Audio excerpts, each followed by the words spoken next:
No, seriously, I'm glad to see you here. No, I'm interested. That's good. It is good. It is good. You've been doing excellent work on the history side of things. Oh, really? Yeah, Awesome. we put it all together.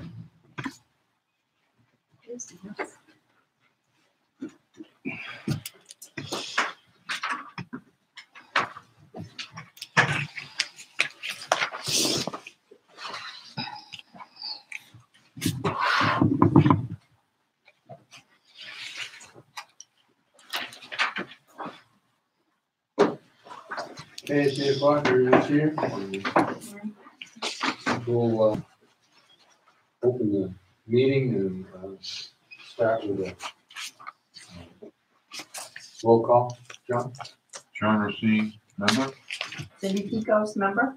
Nancy Knight, member? Terry Waite, member. Wendy Askever, member? Rich Riga ex officio. Bill Larson, I think I'm a member, right? Yeah. All right. It was unanimous. Okay, thanks. And we'll do the review and acceptance of the meeting minutes of April 12th.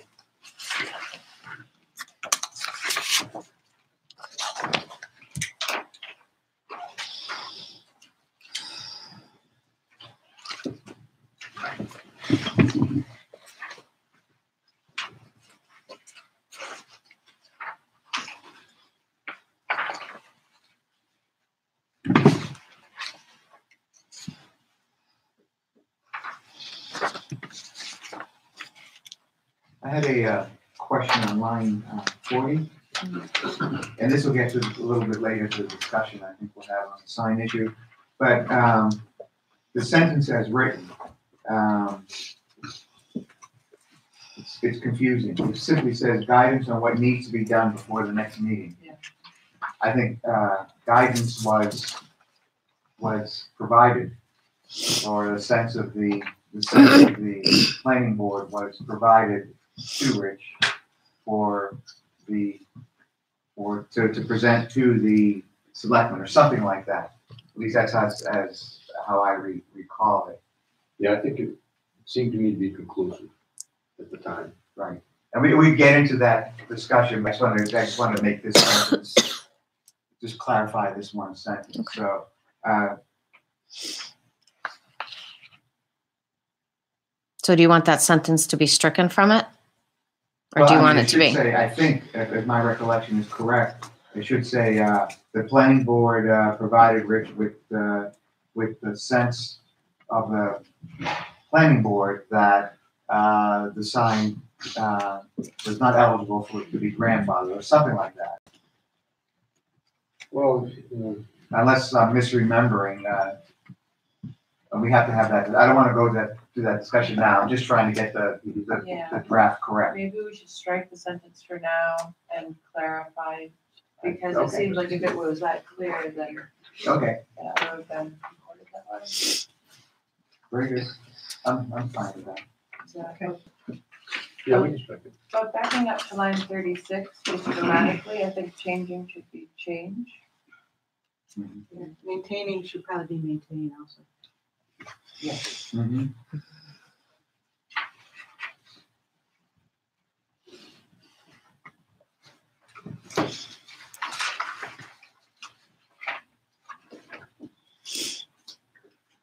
And do we say board of selectmen or do we say select board these days? I don't know. I want to say planning board, select board. To be politically correct. Yes, we do.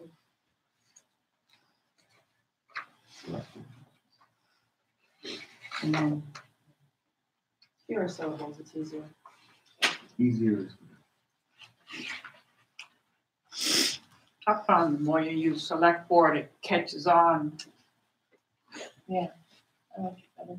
So do you guys want that changed or are we keeping it at Board of Selectmen we want it changed. to Select Board? It is.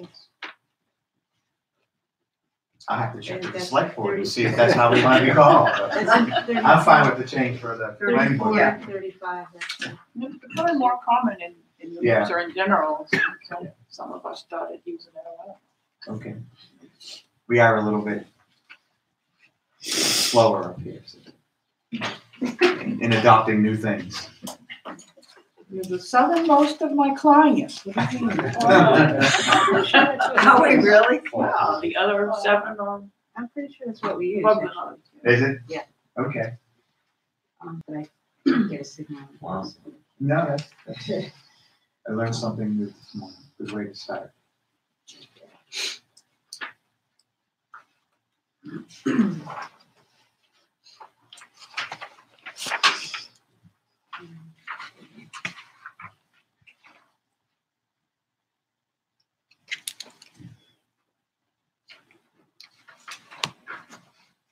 So 46, board's input is apostrophe, it's a possessive of the boards.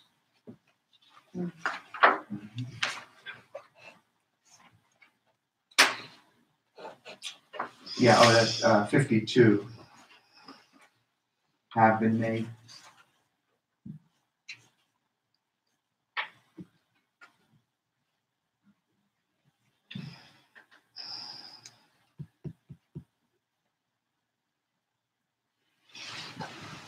Uh, 55, everything that have been.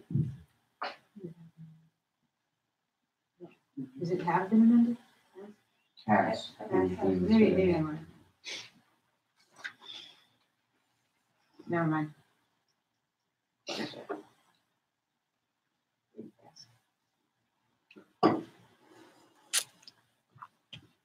Okay, it's 59, no apostrophe after permits, with permits.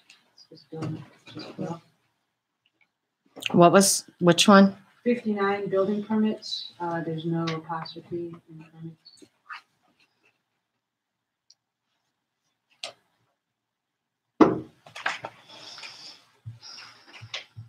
And I guess we should just decide, is building permit capitalized or not, because it is in 61 and not in 59. Just be consistent. Mhm.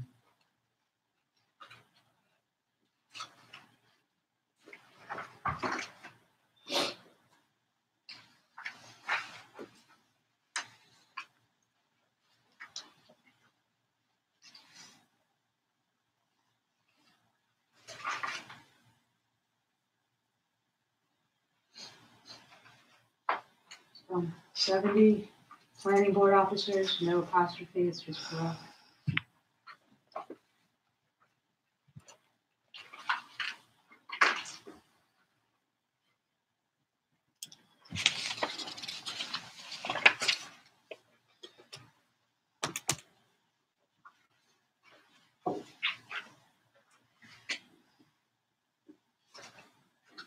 And just to clarify, line 97, I believe, I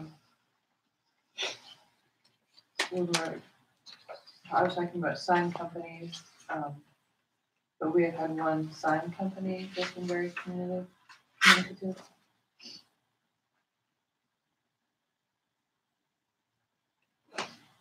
I'd say responsive, maybe? Communicative, but that's right, yeah, responsive would be good, yeah. Still, they are moving forward and everything, still are waiting. I mean, we wanted to, still are waiting for bids.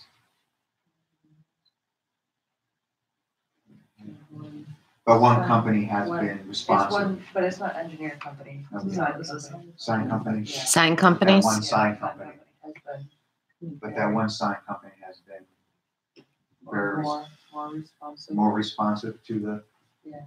to the town.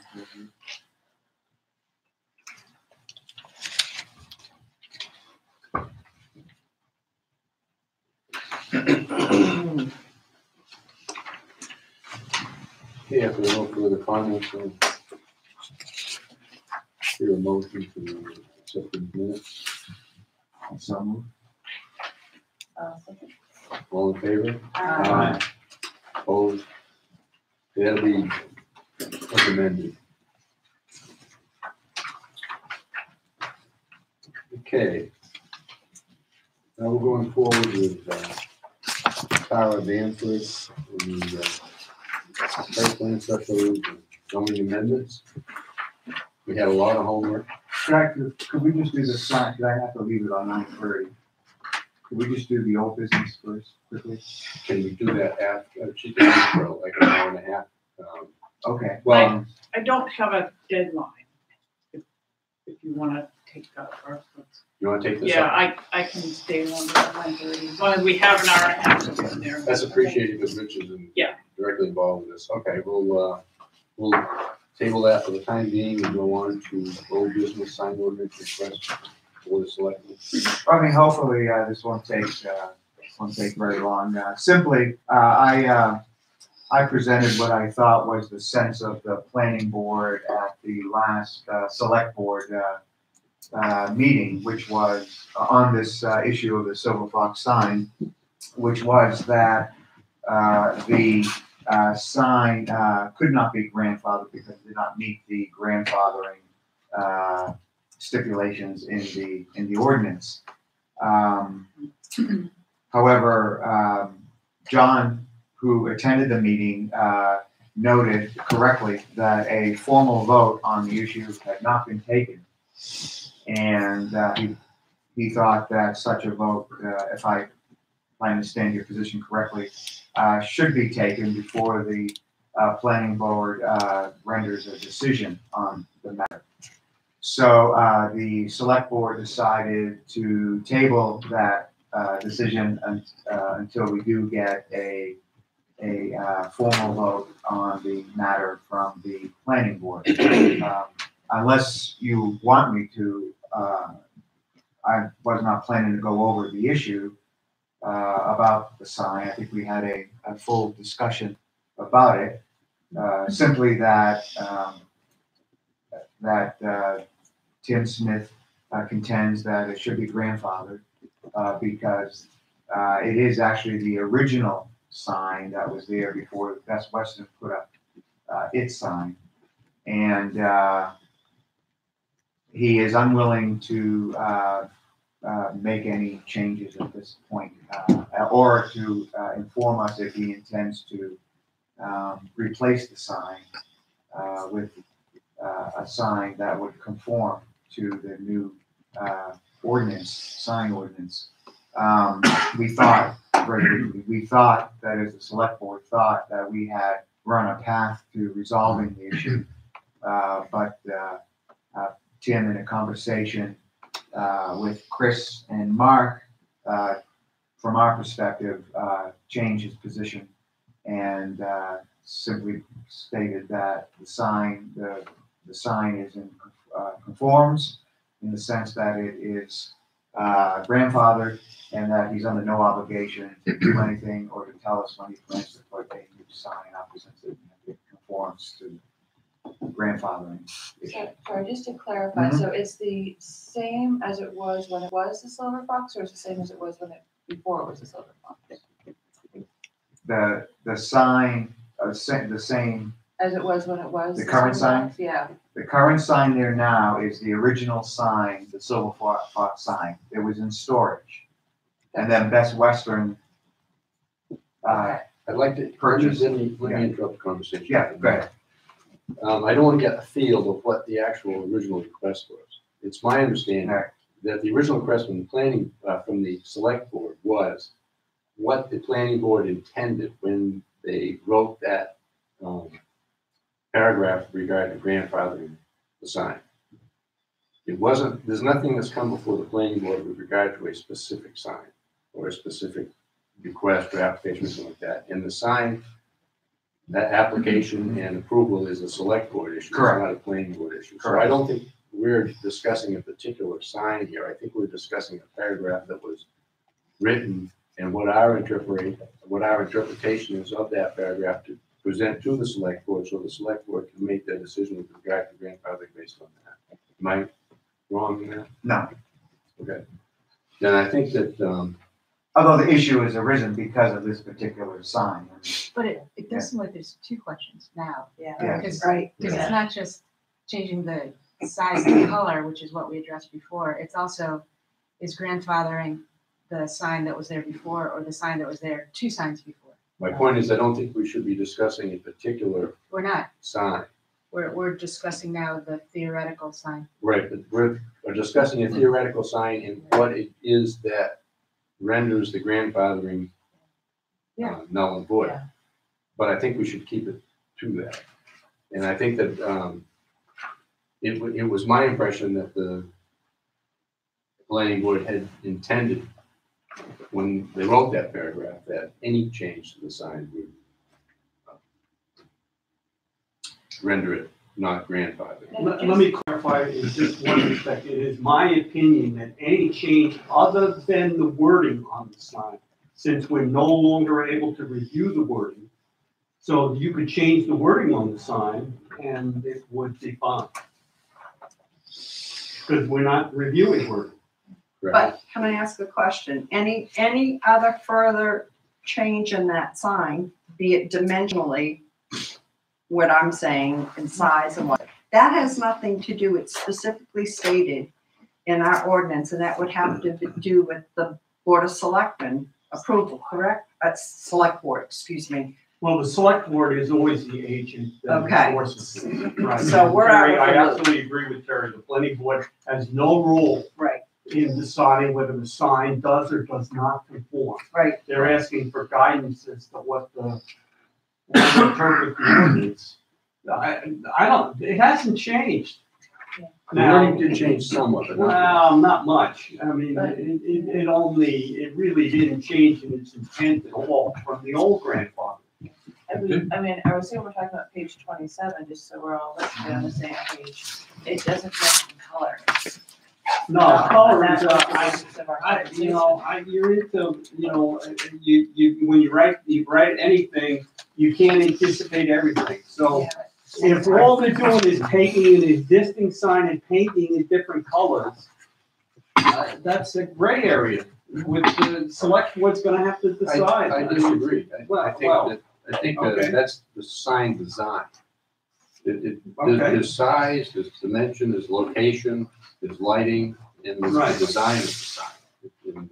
But it's physically, if it's physically exactly the same sign, other than it's now being painted, you're allowed, I think, to maintain the sign. So, so you would be allowed to paint it. The question is, could you paint it a different color? I don't know. well, sometimes it appears a different color, like the sign I have for Right. Dreams of Vision, it's Right. faded so much it looks a different color. So But when you I are put it allowed, back, you it's are, gonna you change. are allowed to maintain your sign. Is In this, fact, you're encouraged to do so. is this the current language? This is 2017, that's the date on the Yeah. front here. So, right, is that the latest one, March 16 of 2017?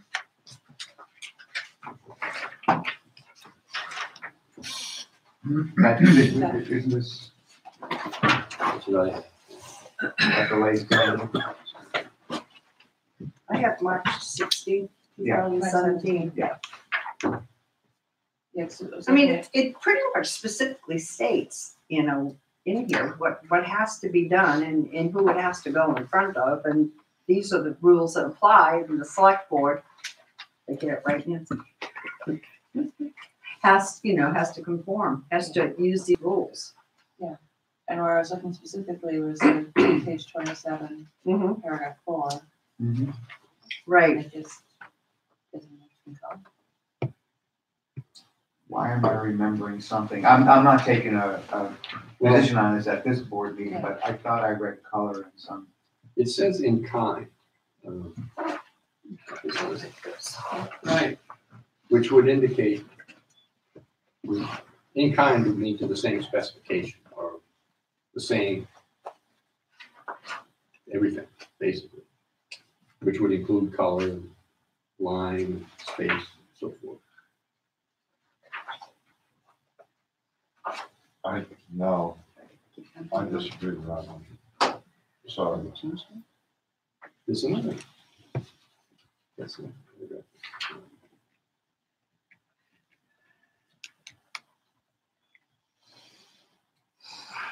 Every lawful existing time.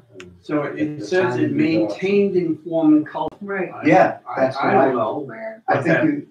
you, You're That's what I into, was if you want to change the color only, Number 4 someone's is, gonna have to make a decision whether what that means. I don't think it's the point, having written these, I don't think we ever debated this one way or the other. it says colors to be matched as closely as possible to propose Well, sign, you know?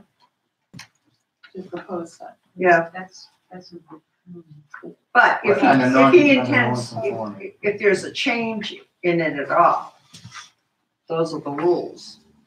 Well, no, other than wording, you Right. can't pick on the wording anymore. No, but color, I Well, think, it's is gonna that, have to conform, all right, that's what someone's gonna decide. Well. I think that was the basis, or the, as I recall the discussion a month ago, I think we were looking at two different pictures, and color was one of the key issues before us in terms of, before the planning board, and so whether or not the sign could be grandfathered. Right, and from Well, what I- under maintenance, it says, a permit is required for any relocation, enlargement, redesign, or other similar alteration of an existing sign. And along those lines, I think the conversation is lit inside, right? So it's a white panel as opposed to the darker panel, which allows more light. Was that the conversation? It's up to the selectmen to determine whether or not, Yeah. select board to determine whether or not that's the situation. Right, But I guess did the planning board intend that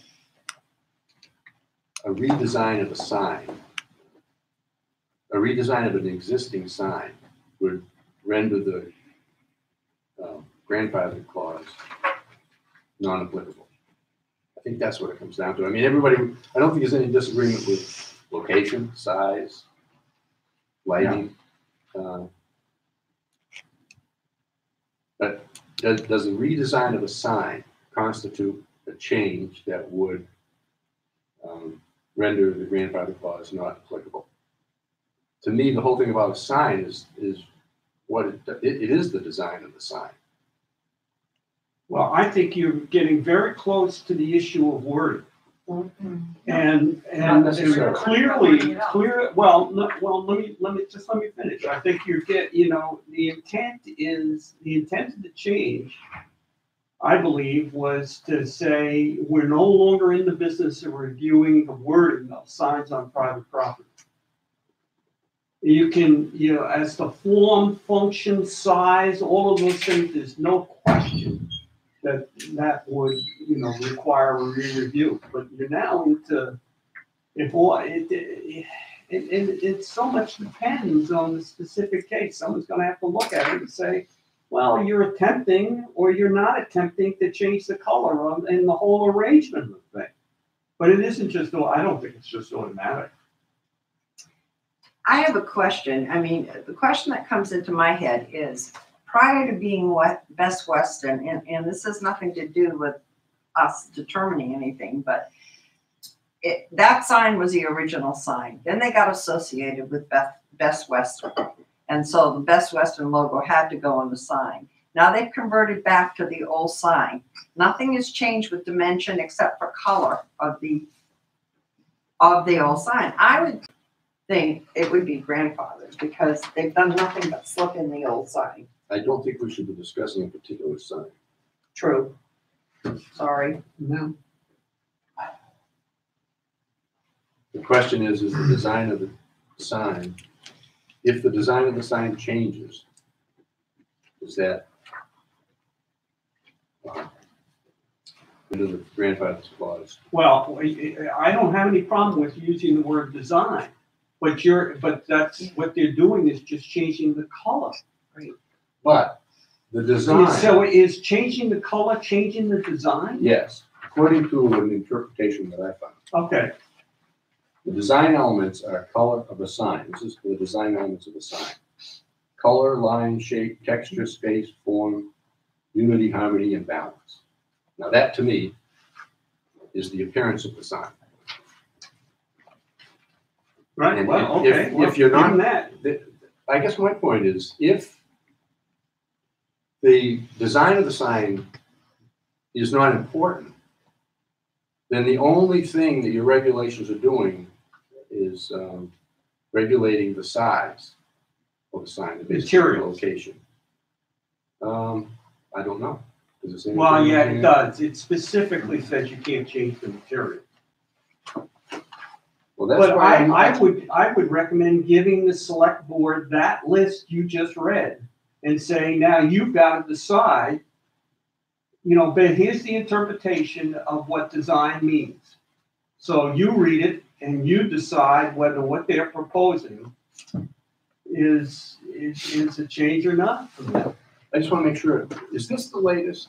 This is the March 17th, Yeah. and I don't think we voted No. for this until the 18th. That's, I mean, in 2018. there's a later version, and that's what brought this issue. No, Yeah, that- actually, they were technically adopted weeks before.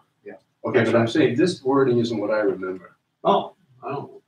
I have a question. No, it is, Under signs 11, and it's not clear, change panel.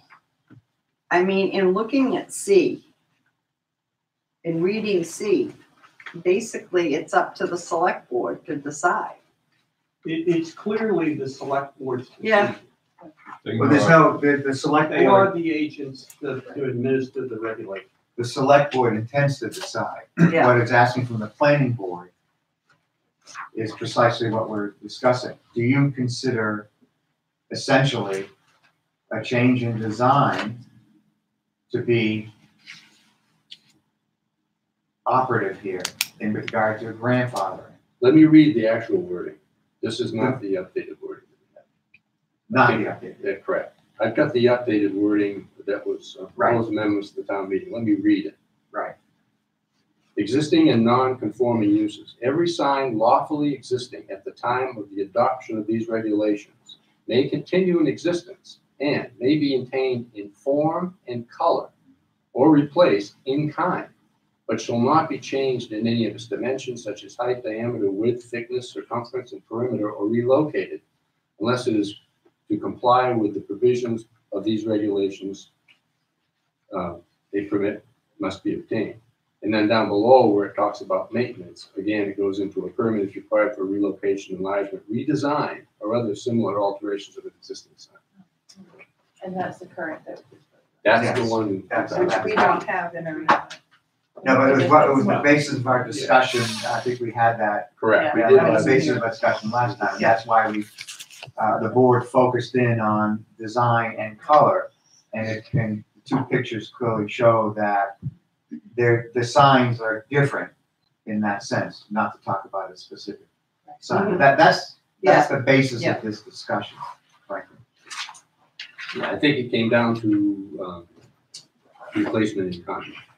Yes, Whereas the individual is able to maintain that sign right down to every scrap, every piece of it until it can't be maintained anymore. And then replaced in kind. If it's replaced in kind to be basically the same sign, then it would still be okay under the grandfather clause. That's the way I interpret it. Now, whether or not somebody disagrees with that, that's something different, but what we've been asked to do is provide what the idea or the thought behind this paragraph was.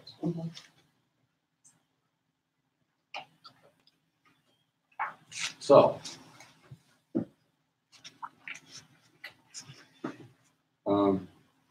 without reference to any particular sign, right.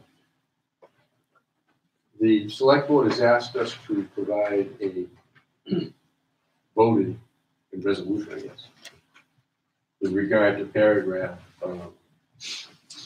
K3 of the proposed amendments to the town, to the zoning ordinance for the town meeting of March 2018. So K3 is no longer application permit Right. requirement. K3 is existing uses and non-conforming.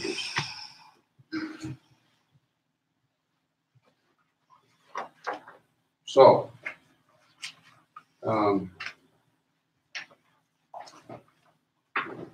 John, you had mentioned you don't agree a minute ago. So before I get into making a list of something, you want to their input on that. There's too much gray area here. Everyone needs to understand the whole dynamics of this, including the people who own the sign. So they don't understand it. Mike Garrison doesn't understand it, and I don't understand it. I think it's so much in the gray area that everyone needs to be clear on it, needs to be very transparent. So if we want to make a recommendation to the select board, I don't think we can do it, but the book can do it. The rule. That's what I think. I'm not following that. What can do it? Well, what you just read. Mhm. So we can interpret it one way and someone can interpret it another way. But the select board has asked for our interpretation. They can take it or leave it once they have it, but they've asked for it. So I think what we have to do is have a paragraph that describes our intent or our understanding of what the intent of that new paragraph is. Unfortunately, not everybody has.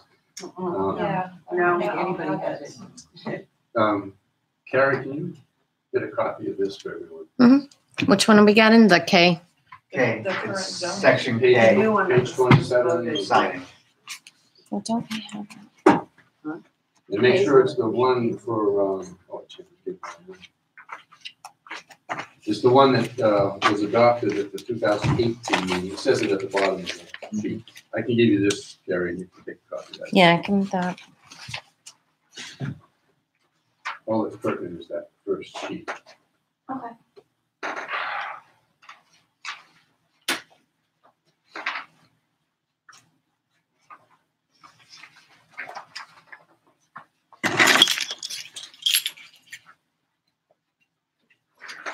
So I think that we should start drafting a motion that would say the planning board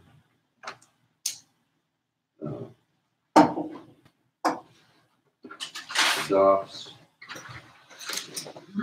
the following interpretation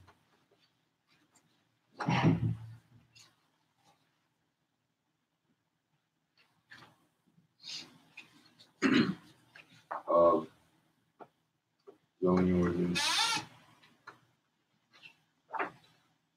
section K, paragraph 3, and then the title of it, whatever it is.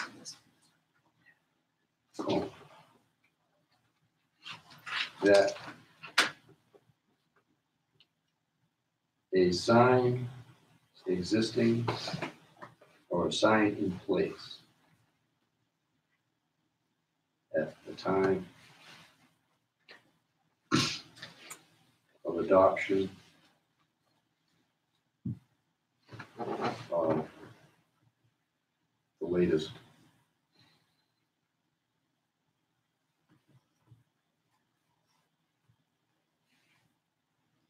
ordinance. Do we have to clarify, did they change the sign before it was technically adopted? Or just in discussion at that point? Oh, yeah, Muddy things further. yeah, how is that? It would take effect when you post the hearing. Post notice. Yeah, the actual ordinance took effect as soon as the select board agreed to create a warrant article. No, it took effect when the planning board posted the public hearing notice. Yeah, right, well, it was all in the same. Before the but at that public- point, yes, but Before it the was, public hearing. it was before the actual town vote, the ordinance went into effect. As of the date of the posting of. Of the public hearing. Which was, do we know when they changed? And the idea of that is Yeah, it was just. you don't want everybody running to do the thing because they see the public notice. Right. So once the public notice is there, it takes effect. Regarding the latest I'm sure this is too wordy. Latest,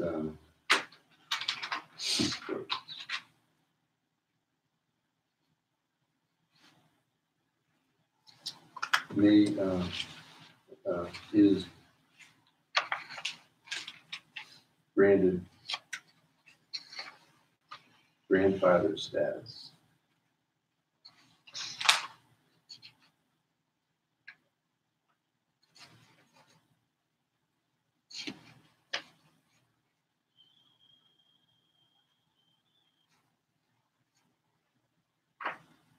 A grandfather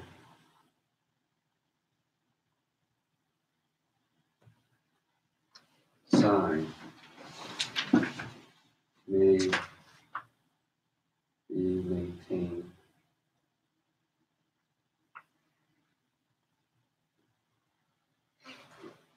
in all respects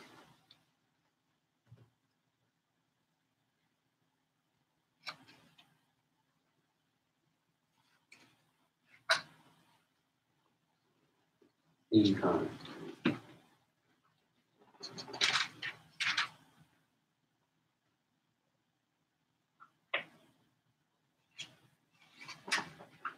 Or may be placed in kind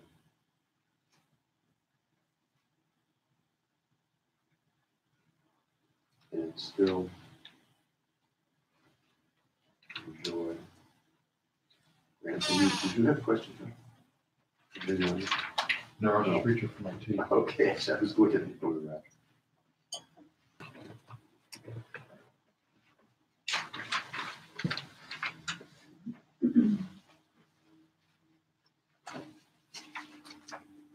If the sign is changed in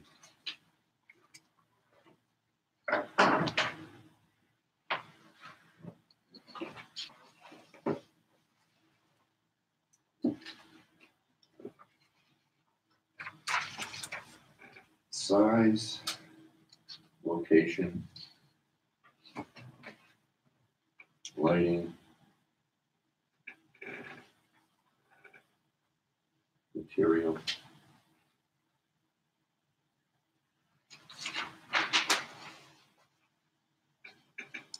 or sign design or design.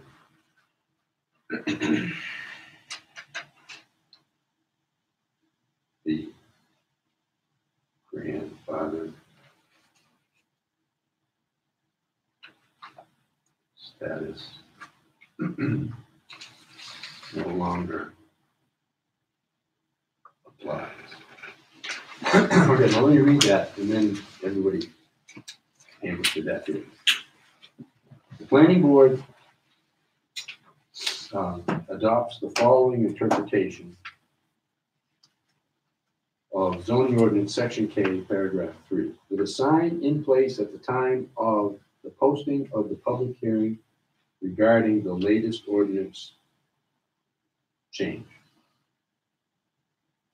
is granted grandfather status. A grandfathered sign may be maintained in all respects in kind or replaced in kind and still enjoy grandfathered status. If the sign is changed in size, location, lighting, material, or design, the grandfathered status is no longer applies.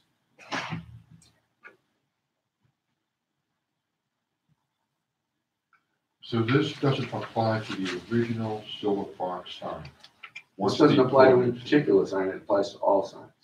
Could you read the first part of that again, the first few lines? The planning board adopts the following interpretation of zoning ordinance section K, paragraph 3, as adopted or per 2018 town meeting or something like that to identify it, okay? Okay, yeah, good. That a sign in place at the time of the posting of the public hearing regarding the latest ordinance change is granted grandfathered status. A grandfathered sign may be maintained in all respects in kind, or may be replaced in kind, and still enjoy grandfather status. If the sign is changed in size, location, lighting, material, or design, the grandfather status no longer applies. I only have one comment. I believe that somehow we need to say design accepting message. Thank you. In other words, we're not getting into the words. I'm not getting into the words. Now, I know a lot of people have difficulty with the idea, you know, when we rewrote all of this is, well, how can you, you know, if I don't know what the message is, how do I review the design? Well, you're not in the business of reviewing the message. You can look at the color, I guess, of the letters, but you can't look at the message that's there and say that's not acceptable. So I'm okay with that, as long as we say that message is excluded. You can change the message on the sign. Are you regulating the sign, or are you just saying if the wording changes? You're not saying what the wording is, not regulating the wording at all. I think you have a right, my understanding of why we got into this bind is you have a right to change the wording on the sign. Yes, you do, and it's not to be regulated. However, Right. it could change the grandfather status.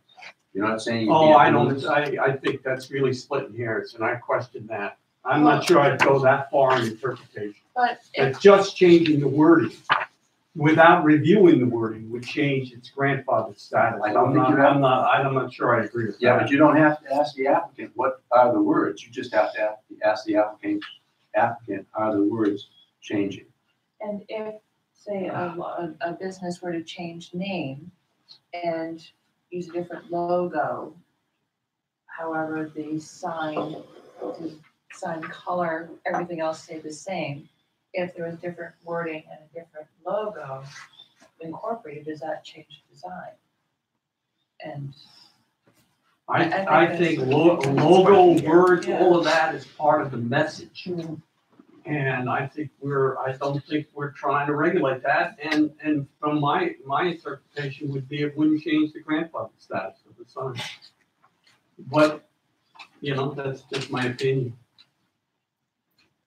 You could write something that simply says that in no way is this interpretation meant to regulate the message, period.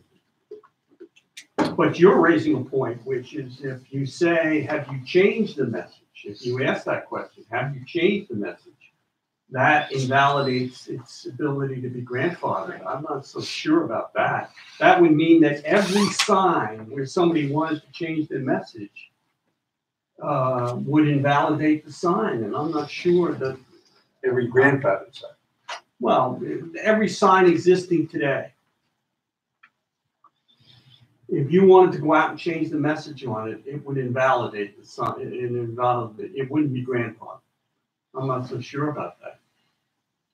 Well,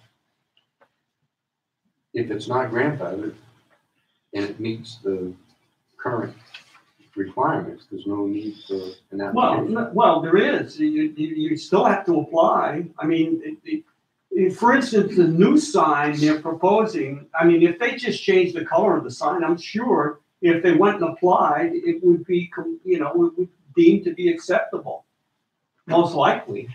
The test that the lawyers all are recommending is if you have to read it to see if there's been a violation, then that's not a valid part of your ordinance. So Right. that would point to what Bill's saying, that if it's just a wording change, that's not something you can regulate. But other than, you know, you could ask it, is essentially the design of it changed? You know, and I'm willing to go as far as what you're saying is if what you're changing is the color, you're using a different color scheme. Well, then I guess it's not grandfathered. But if you're going beyond that, you know, but if you're not physically, you're just repainting it to a different color. Well, I'm not trying to push this on anyone. I'm just trying to get something right. that the board can agree on. They just said we got some different language, we just said, Except, didn't we just pass something that said color in what we passed? Yes, So I was gonna say I that's, don't think, that Inform seems and to be color. missing. I don't think there's any interpretation, because we wrote and Yeah. voted on Yeah. the word color. So there's no interpretation, it says it. yeah, you could, In the ordinance. the updated one. Yeah. It says inform and color. Yeah, so there's, So. So That it was is the what it is. basis of our discussion last So- month. So what does that mean to conform in color if the color, if the old sign had white and blue and the new sign, the sign in question has white and blue, but only there's more white? Does that, I think that comes into sign design. you think? But you're not sure. I don't, the background changes from white to blue, that's a different color, and that's a different design. I don't think there's any question. It's splitting hairs to even. Now, the process that one goes through here in applying, if they, I mean, the issue is they don't want to get a permit, this, you know, and I understand that, all right? So the selectmen have a right to say, after they physically paint it, that's it. You've got to take the sign down or be fined. They then have a right to go to the Board of Adjustment and get an interpretation of specifically what does the ruling mean. That's the process, as I would understand it. And I guess the Board of Adjustment would then ask the planning board, you know, what did you write here? But, It says what it says. I mean, you can always find gray areas in all these things where it's not, where what was written didn't cover those particular cases.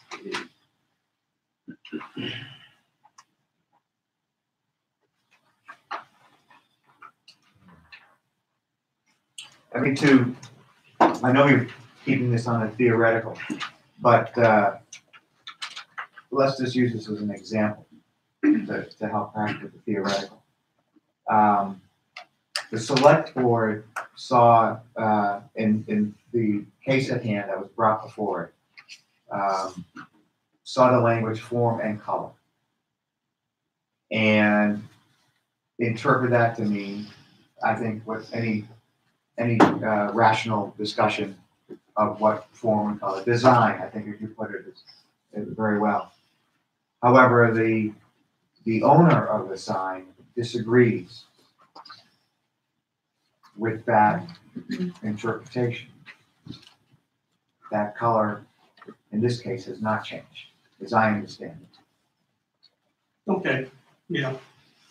So I think that if he's asking the planning board specifically for a rule, I mean, the Board of Selectmen, A sense of the, for a ruling, he's asking for a ruling. Is it, tell me right now, am I grandfathered or am I not grandfathered? They would issue a ruling, it's grandfathered or not grandfathered, and the party would have the right to appeal it to the ZBA. That makes more sense. I mean, they have a right to appeal it. Now, if they physically start fooling around with the sign, then the select board has got to make a decision, is what they've done in violation of the ordinance, and therefore I'm gonna do a cease and desist order. In which case they then appeal it. I don't. That's something beyond the discussion of board. And Yeah, nothing to do with us. But I personally think the select board here just need more to make up their mind. I mean, it's in, they needed to say, yeah, well, okay, our interpretation is yes, no. We'll let the process play out. What they're saying, if I understood the original question, is they want to know what the board had in mind when they wrote. Well, I think Informal. what you got there is the only source that I've heard of disagreement is the question of if you start changing the wording, does that eliminate its grandfather status? And I'm not sure that we ever considered that, one way or the other. the other issue, again, in this particular case was it's just merely returning a sign that was there originally, so. I don't think, let's take an extreme case where you actually physically replace the sign and you wanted to put your old sign in your barn back up again, from 10 years ago, no, I don't think that. You're changing now the form, function, materials, even though it was previously approved. You've done it. This is, and I thought about this on the way over here, is the wording, it's a little, Yeah, the the wording is always. yeah, depends what the matter of is, what the condition is. Because you say, it starts right out, says, every sign lawfully existing at the time, now it could be existing in Right. somebody's cellar or somebody's attic. Yeah, well, that's My true. father- But I think But I think physically, once you remove it, I think the right to have it. Well, that's why I'm saying in disappears. place, I think the intent was to have it in place. Well, the select board has asked us to provide them with a vote, or, Well, actually, not. I think it was, Okay. it, we don't want you back again next. yes, well, I'll come back to the meeting, but, Right. not on this issue. What the select board would like is, your sense of, and I think you provided it, but I think, well, we're discussing it, of, what is meant by form and color. It's not just the dimensions, but it's this idea of design. And the design is mentioned in paragraph 5. I just don't want the select board to be calling it as ambiguous again. I would like to give them something that, When I went to the meeting, the feel that I got is they did not understand any of this. did they had the latest ordinance, is that right? Yeah. So what they need to do is look at this again, what we're looking The way at, we're looking at it. and discuss it and Right. make a final decision. So that would be my suggestion, is that they look at this and make their final decision. I think We have still too many questions here in this group right now that we can't all agree on. But I think the question, the issue in front of the board was, what was the intent behind form and color or replaced in kind?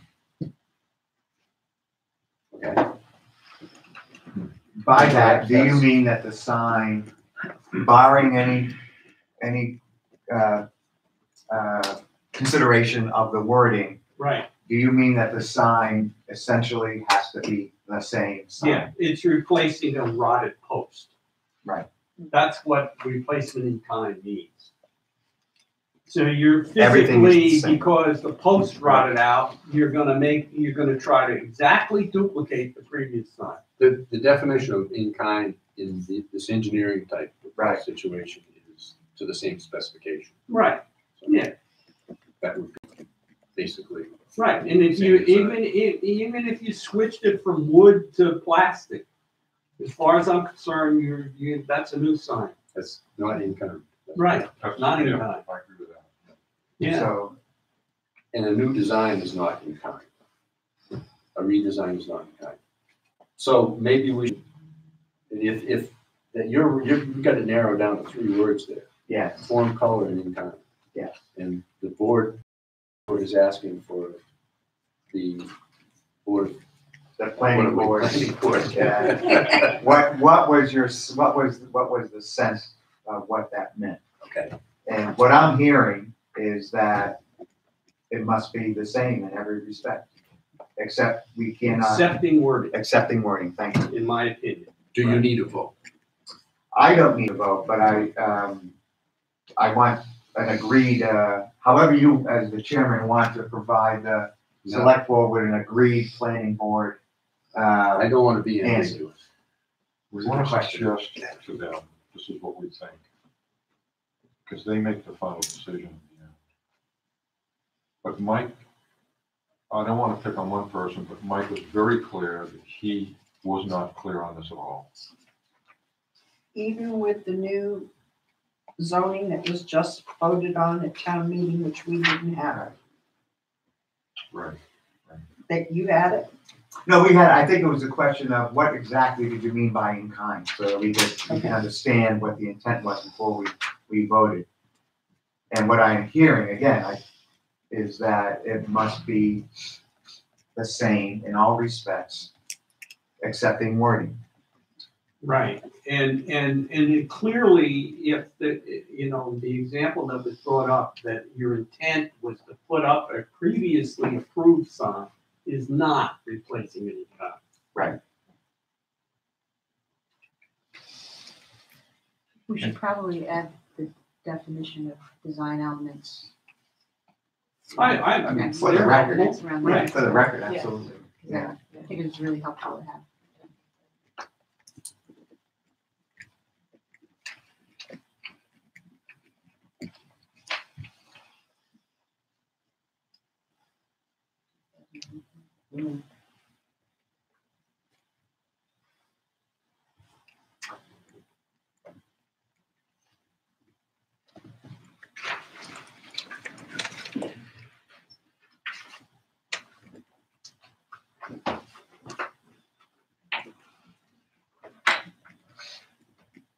So I think aside from precise language that the planning board would like to have on the record as to what it meant, I think the select board would simply like the planning board's view of the matter, just as we discussed it. Same in all respects, excepting words. Is that where the planning board has landed on their sense of the matter that you can further elaborate in what Terry is writing? I also have to Well, clarify, it's, just one more question, I have to clarify. The original sign that's there now is not, the original sign on the sign in question, if I can get this right, does not comply with the ruling on this new rule of signs. Is that correct? no, I have no idea. Is it the Best Western sign that was the? As far as I would think that the existing sign does conform. That's what I'm in. It yeah. probably does. I mean, but I don't know. I have no reason to believe it doesn't.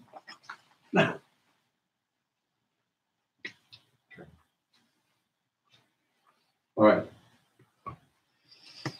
Relative to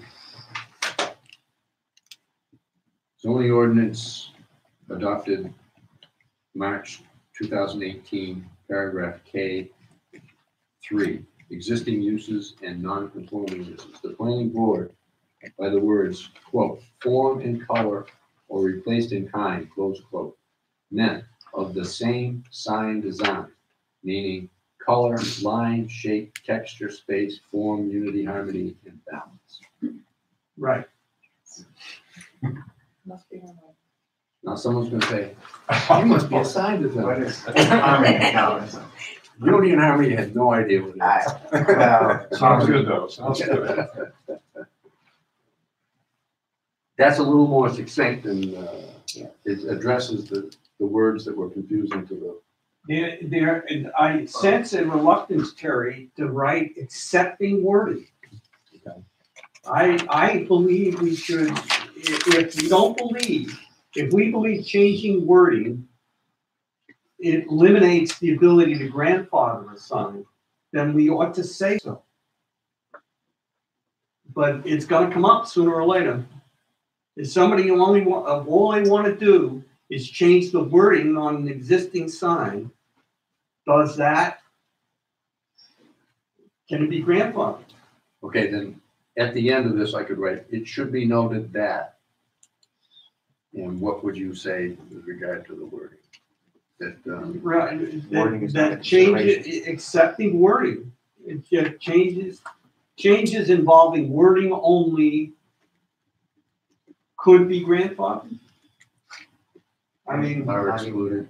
are excluded, Just all right, that's fine. That's better. That's better.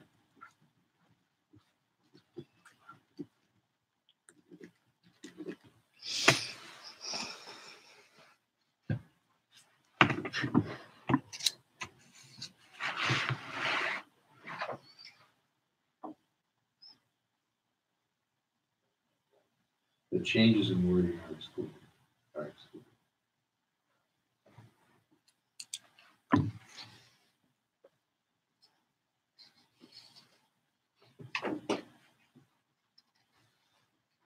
Okay, relative to the planning, a form, color, or replaced in kind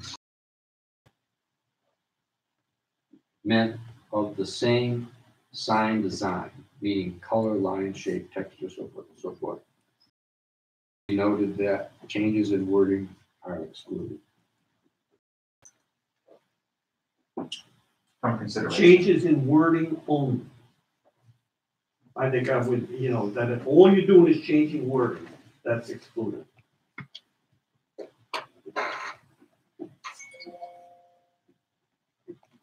Because a lot of times you're doing more than that. Yeah. I didn't think it would take this long. Sorry.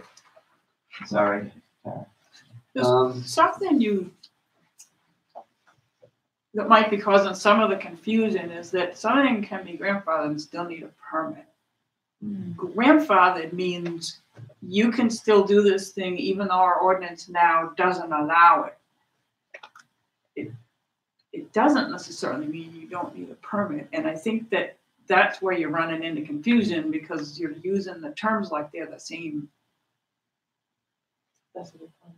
I mean, that's what I thought you were getting at when you asked if it be conforming now, because you only usually talk about grandfathered if it's a non-conforming use or building, or in this case, sign.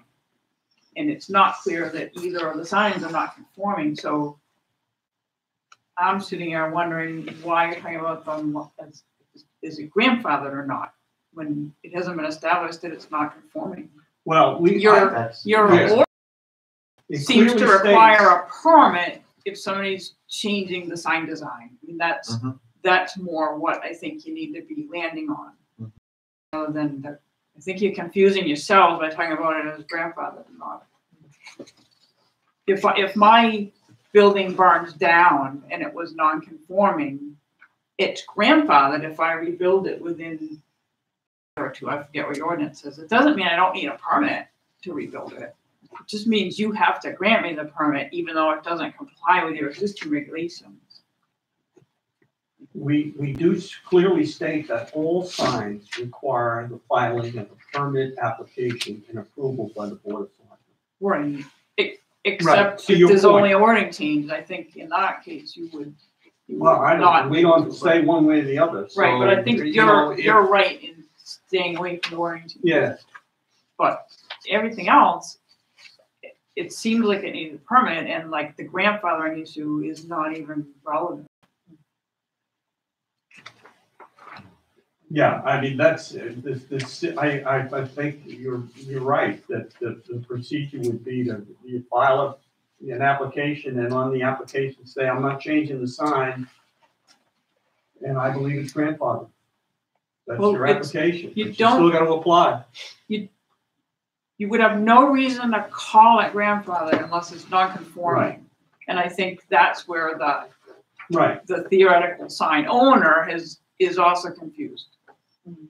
And they're trying to say that this previous sign that was in the barn can be swapped out and calling it grandfather, but it may not be non-conforming. So the issue is whether it needs a permit or not, and it sounds like I don't see the gray area in this. If you've decided that changing the color is changing the design, then there's no more gray area. If there's a non-conforming sign, Meaning it doesn't meet your regulations, not meaning it didn't get a permit. right, Non-conforming doesn't mean I didn't feel like applying for a permit. Non-conforming means got it doesn't meet your regulations. It's neon, it's flashing. right. Yeah. And it's grandfathered, then it's really not permitted, right? Doesn't have a permit, because it doesn't meet the requirement. So it's grandfathered instead. You still need to have a permit if you change it If you change it, or replace it in kind. if you replace it in kind, Being grandfathered doesn't exempt you from needing a permit. Being grandfathered exempts you from meeting today's so requirements. you get the permit and the permit says, this is your permit, but we realize it doesn't meet the latest ordinance. Exactly. Grandfather status. Yeah, and you seem to blur those two things. Yeah, you know, there's only one sign I can think of in town, and I'm sure there are others, that is a non-conforming sign right now to the new ordinance.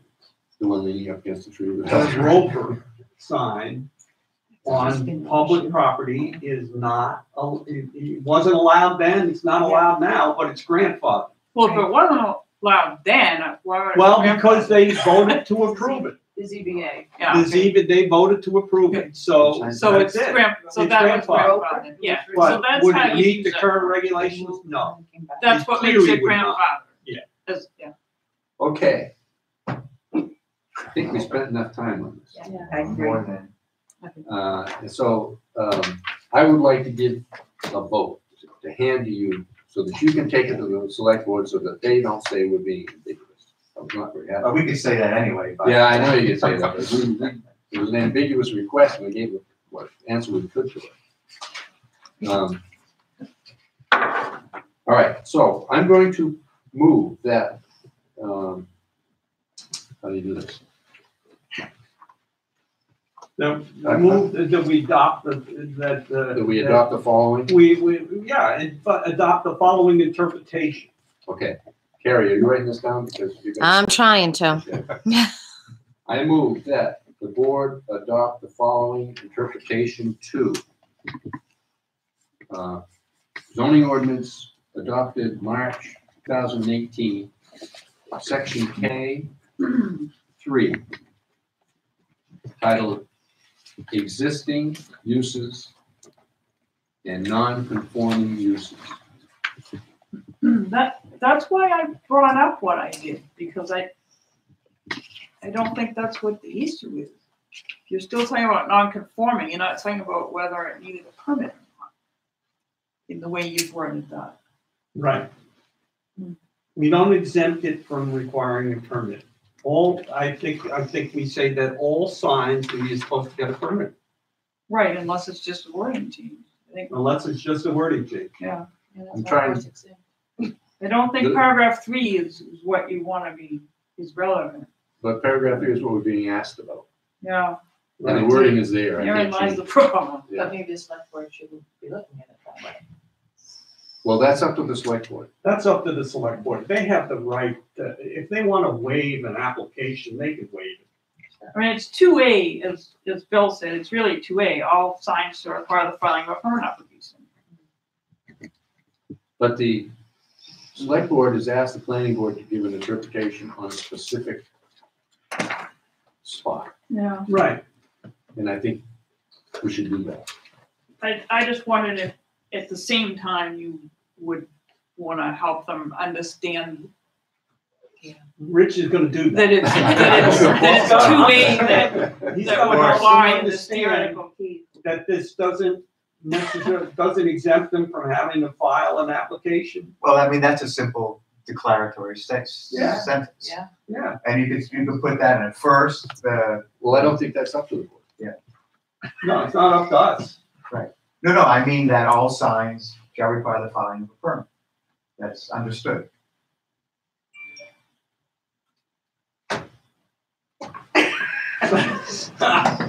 So I will, Let me continue with the wording and then we can discuss it after the second. Where was I? Non-conforming You're uses, through. non-conforming uses. Okay. Right. Could you read it so I can get back? You said move that we adopt the following interpretation to zoning ordinance Okay. K3 March 13th, 2018, K3 existing uses, non-conforming uses. Okay. The planning board, by the words, quote, form and color or replaced in kind, close quote.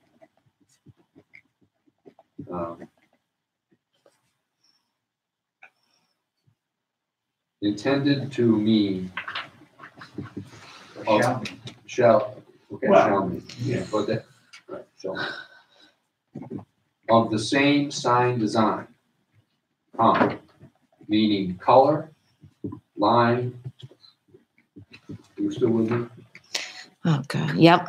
Shape, texture, space, form, unity / harmony, whatever that means, and balance. It should be noted that changes in wording only are excluded. Now, what did you want to add to it? No, I was simply going to say that in any event, it would be useful for this interpretation by the planning board to be on the record, because this may come up in other situations Right. with regard to what you mean by in-kind form. Now it's, you delineated precisely, I think, what you mean in that regard. I think, Nancy mentioned this, that you might want to add it as a definition in the zoning, so that it actually has bearing. In-kind mean? Design too, Design. I think both, I Yeah. make note of both, the Yeah. definitions for in-kind and design. Yeah. Because they don't really have the weight of law based on your vote today. It's just Okay, so- guidance.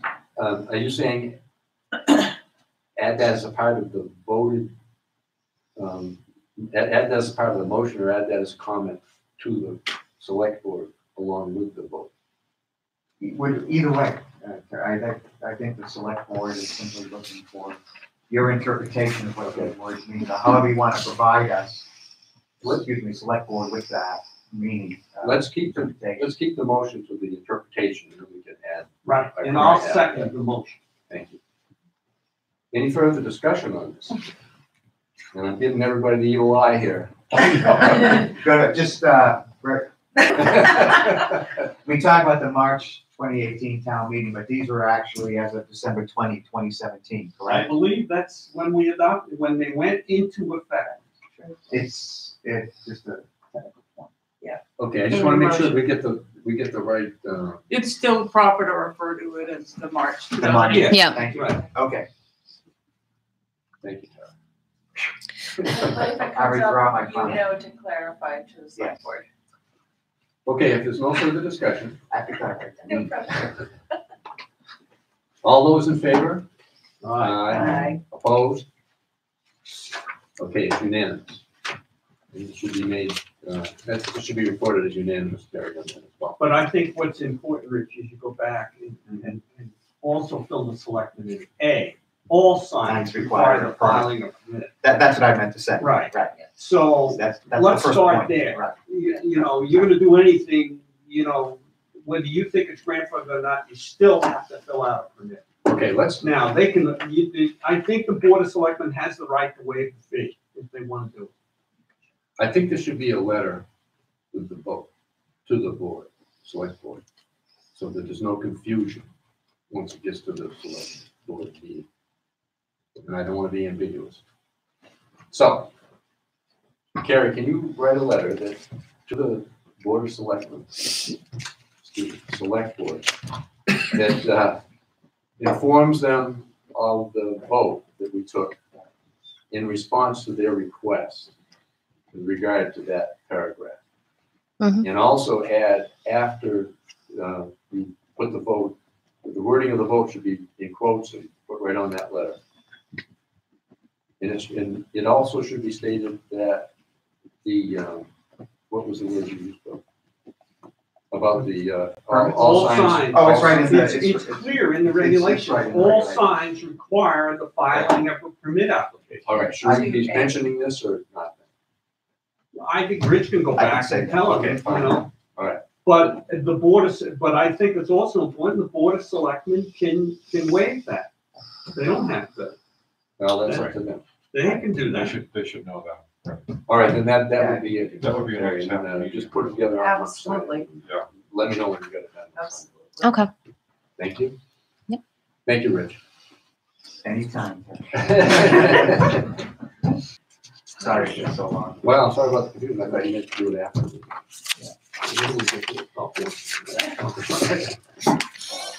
Okay, Tara, I guess if you want to, sorry for the delay, thank you. Now, I'm just gonna relax.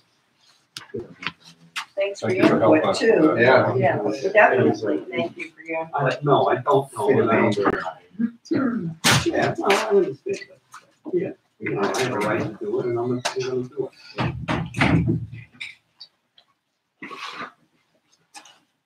I think I was close to everybody sitting there, but I need a table. Go for it. We start with the site plan regulations. I want to deal with the first few topics pretty briefly so that we can really spend time talking about lighting today. Because my goal is to be able to be talking about some draft amendments at the next meeting. So we kind of get out of the discussion stage. So we had talked, we had gone over the changes to the site plan regulations at the last meeting, but there are a couple areas that people wanted to think more about.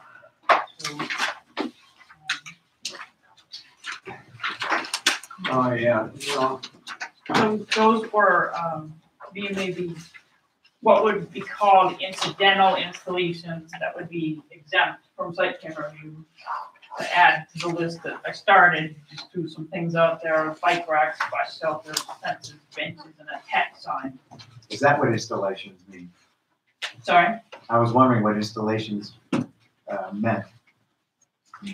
In response to the question you had in your email. She asked about Institutions, you asked for institutions. Oh, institutions, Yeah, or institution.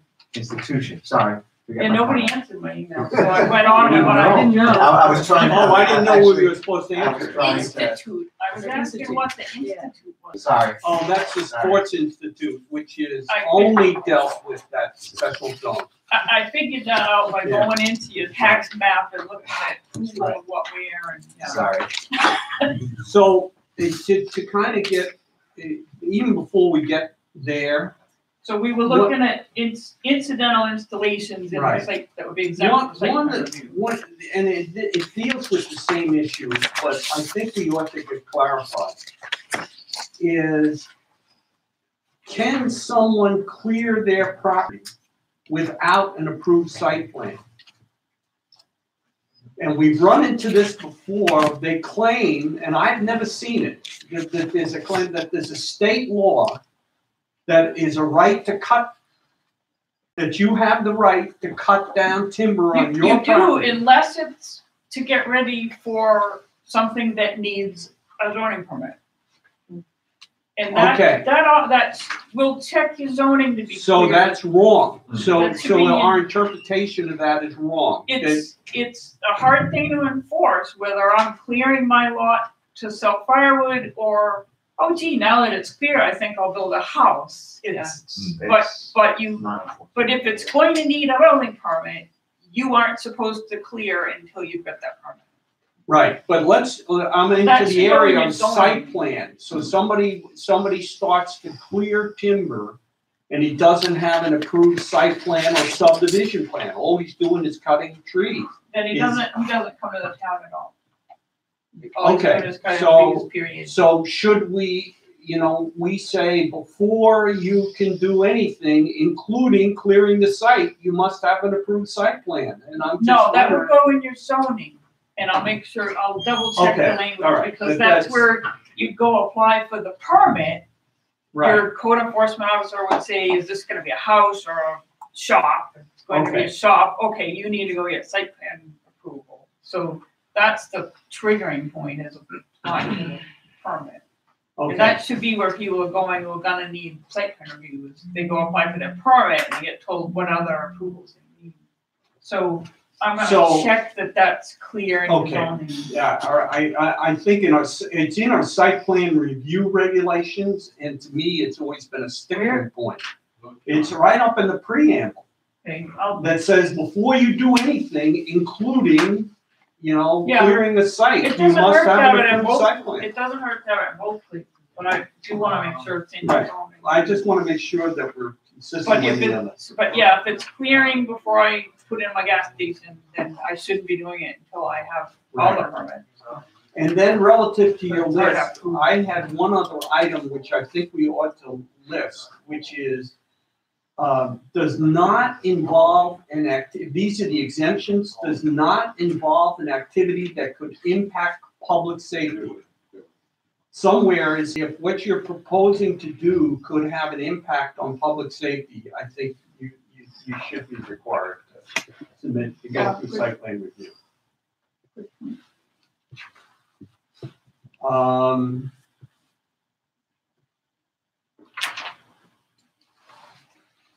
And then I came up with a really even a broader, let me throw this, I'm gonna throw this out, which is rather than trying to list the specific things, a statement which implies that all changes which are an allowed primary or an accessory use that are clearly secondary to the current approved use and do not involve the construction of permanent facilities are either exempted from site plan review or are just subject to minor site plan review.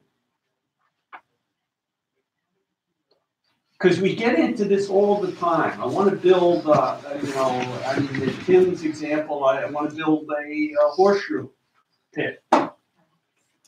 Well, we're not going to list horseshoe pits as exempted. I mean, we need some global statement that says, Right. when do you kind of have to do this or not? And I'm suggesting that if you're not constructing a permanent facility, you've already got an approved, All right, so back up. This is, I wanna make sure we're not kind of, I wanna take your wording and the one you just said about public safety and come back with those Right. in the Yeah. draft. So, right. But it's that sounded like a good addition to the exempt list, not an instead of, because these are some other things. Oh, okay, well, So if you just want to read that again, like. right. Well, here's what I wrote. All changes which are an allowed primary or accessory use. Right, so it's gotta be on that list, Yep. right? No, this is good. And that are clearly secondary to the current approved use. I wouldn't, I don't want to wordsmith in this meeting, Oh, but okay. I'm Yeah, not I gonna, understand. but I'm not gonna add that in because that's Right. redundant to accessory, right? You don't want to redefine accessory. You've already covered Well, that. it can't be, so the reason I put that in is in my mind, it couldn't be the first use of the land. And that's what accessory means. So Okay. you've covered that already. All right. So we're And gonna say. does not involve the construction of any permanent facilities are exempted or only require a minor site plan review. Yeah, I'll work with that. I'm not You- sure you don't which, wanna whether put we the- should exempt them or we should say, Right. you right away go to minor site plan review status. I'm not sure which is better. And it's gonna depend which of these other thresholds, so I'll think Right. about it and work it where it Okay. goes, but that's a good addition. And then I in your list, I had A3G, which is, it talks about, my feeling is that all you need is a sign permit. You don't have to go through site plan review simply because you want to put up a sign. Or is it redundant? This is exempt. Yeah, This is I the mean, what exempt you, list. yeah, the exempt list, yeah, but isn't the exempt list? Well, okay, I guess it's not a problem listing it as exempt. Well, no, but you're right. I It doesn't mean, this- exempt it from needing a sign permit. No, this would, all right, back up. What's exempt is a change of use unless one of these things is triggered. I guess I thought that if it's a freestanding sign, that you have a reason to have it come in for amending a site plan because it could be blocking visibility. It could be a design that doesn't go with things. But wouldn't we handle that though in the sign permit application? I think it fits in with the site plan.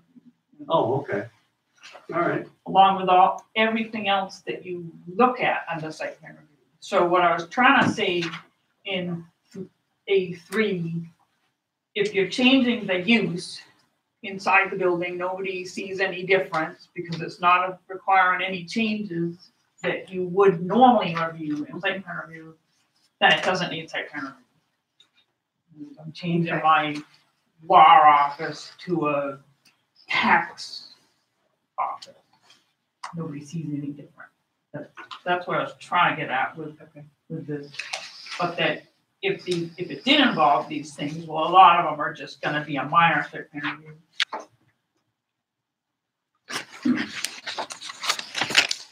Then I'll go over it all again to make sure that everything's caught in one category or another.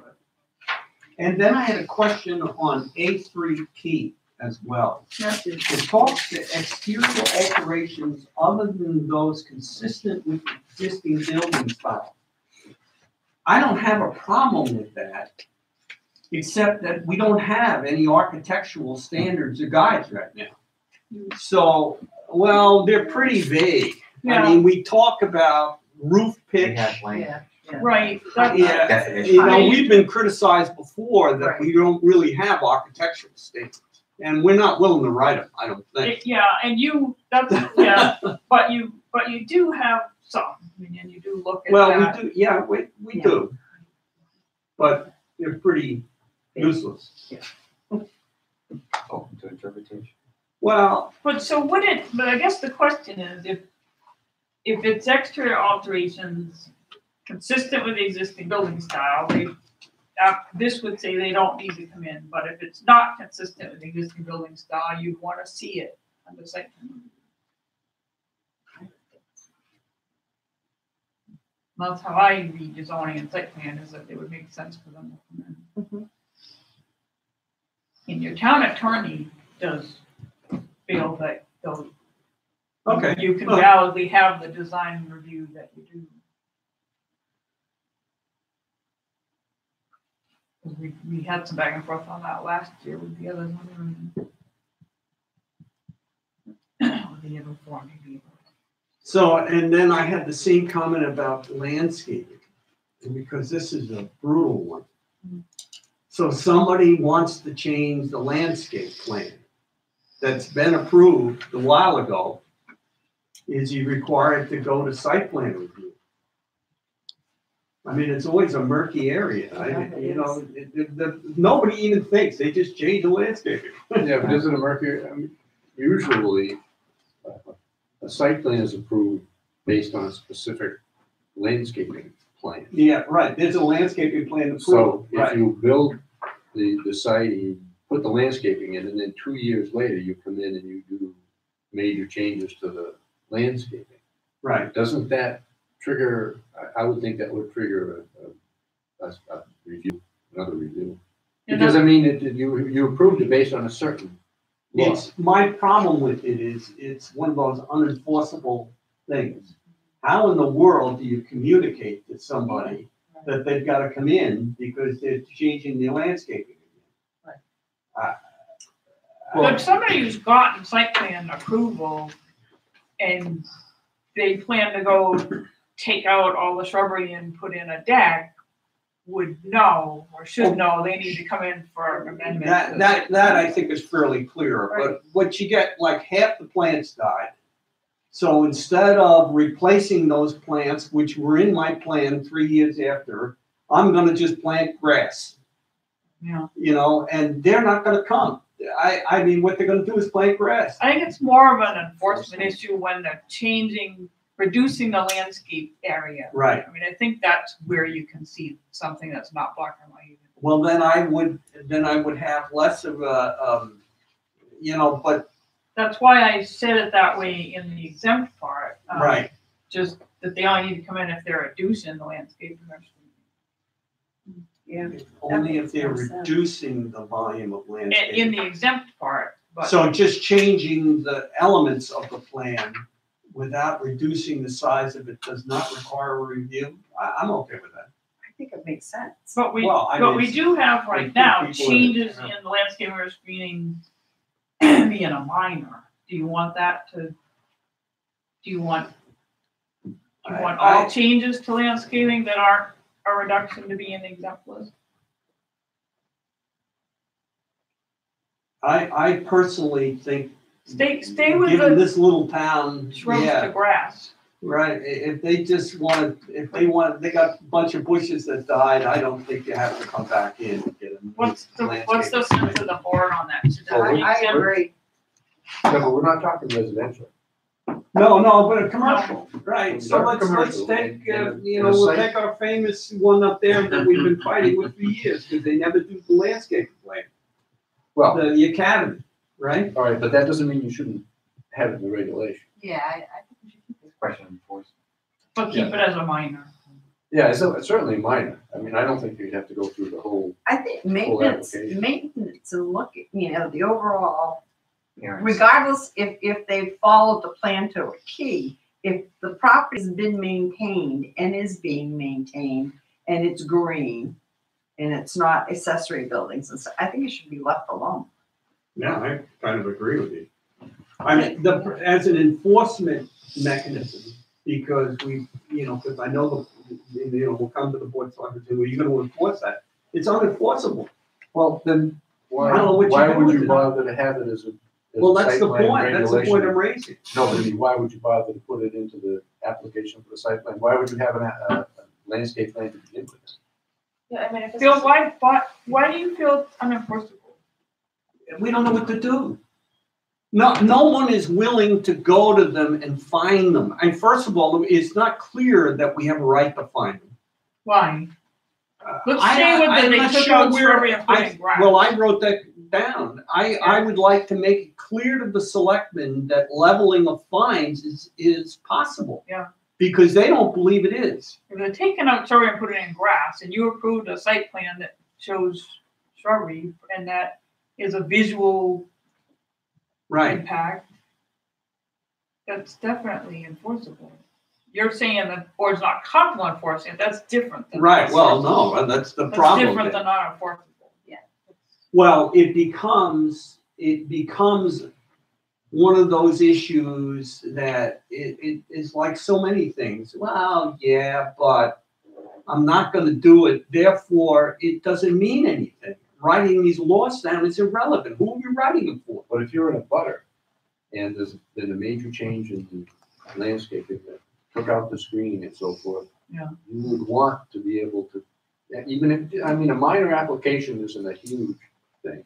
Right. And it gives the abutter a chance to come in and present their case, because it was an approved site plan based on a certain thing, and that abutter came in, and the abutter expects that's what it will be. And not just screening, it could be a safety thing. I mean, if you have a slope and someone's planting trees to help hold the soil and they chop all the trees Well, down. we can I all mean, find the examples. I'm just saying that you get down to the real world of this stuff is the academy. They never put the landscaping plan they had in effect. And I know it bothered Ray when he was on the planning board. So the planning board writes a letter to the board of selectmen, you gotta do something about this. There's nothing they can do about it. Other than we talked to them and they said, oh yeah, we'll get around with it. Well, it's not, there's nothing you can do about it, it's, you Or chose not to do anything. They chose not to find them. Yeah, Right, and it was not, and I remember the discussion, it wasn't clear that we could find them. Based on what, it just. Yeah, did you ask the lawyer? I don't know where it's written down that we have the right to, it talks about vague state laws that give us the right to apply penalties, but I'm not sure that there's anything to those. But if, I think if the intent is that you can apply penalties, then we should clearly state you can apply penalties of up to X amount of dollars. shall be subject to the maximum penalty, fine, or forfeiture provided by law. So Right. it changes when the What's the RSA's law? change. What's the penalties and fines that are allowed by Okay, law? we'll incorporate the RSA reference. in there. Right. That's easy. it's the same as a speeding ticket, right? I don't know. It's Where's the law that says that? In the- well, in the town? it's But Well, allied to that's RSA. clear to the police, but our building Time of inspector site wasn't plan. clear. that should be put in to the fact that if you don't conform to the landscape, you'll be somehow subjected to a fine or. a Or you penalty. could be. I think you always say. Well, I could be. just read you the language from your site plan, right? Yes. For violation of these regulations, blah, I blah, mean, blah. they need to be put on notice But it's, You know, the minute they come in for a site plan review, it's a violation of anything, not just, no, Fran, right? It's So an that, ordinance, right? that just needs, and it's a state, Yeah, so we'll just put the state okay. reference in. yeah, we don't put dollar amounts in, because they're gonna. Well, change we all the ran time. into that Right. with somebody who didn't build the basement. Okay, so the way that's they were easy. Supposed to do. So Um, what do? You can issue a cease and desist order, but but can you fine them? You refer to the state regulations, which Yeah. is just, I, there are. So I want us to kind of stay focused so we get along this. okay, And I need to leave Wow. with more than I have now for direction to do the amendments. The site plan review is kind of just a side thing that you asked along the way. Yes, and I appreciate that. I love. Any other comments or thoughts? I know, Terry, you wanted to think more about some of these. I sat there and thought about all the places around town, and I can't think of any others for me. And I think the key thing is, having BF, that there are other things that at your discretion you can decide are minor.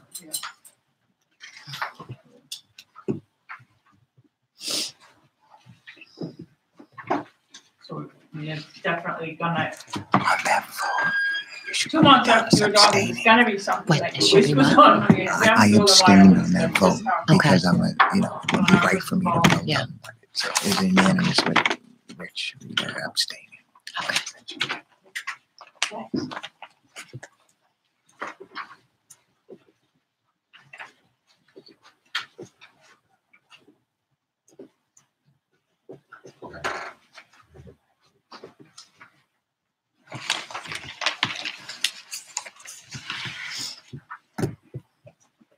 So your next step when y'all are good with it would be to have a public hearing, and see if everybody else is on with it. No. I'll just leave this in your hands with, make the changes that we talked about, go over it once more, and then it's in your hands. If you have any questions for me, I'm around, but. Fine job. Appreciate it. Thank you. Let's look at the use table.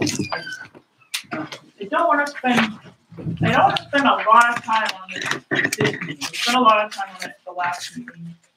I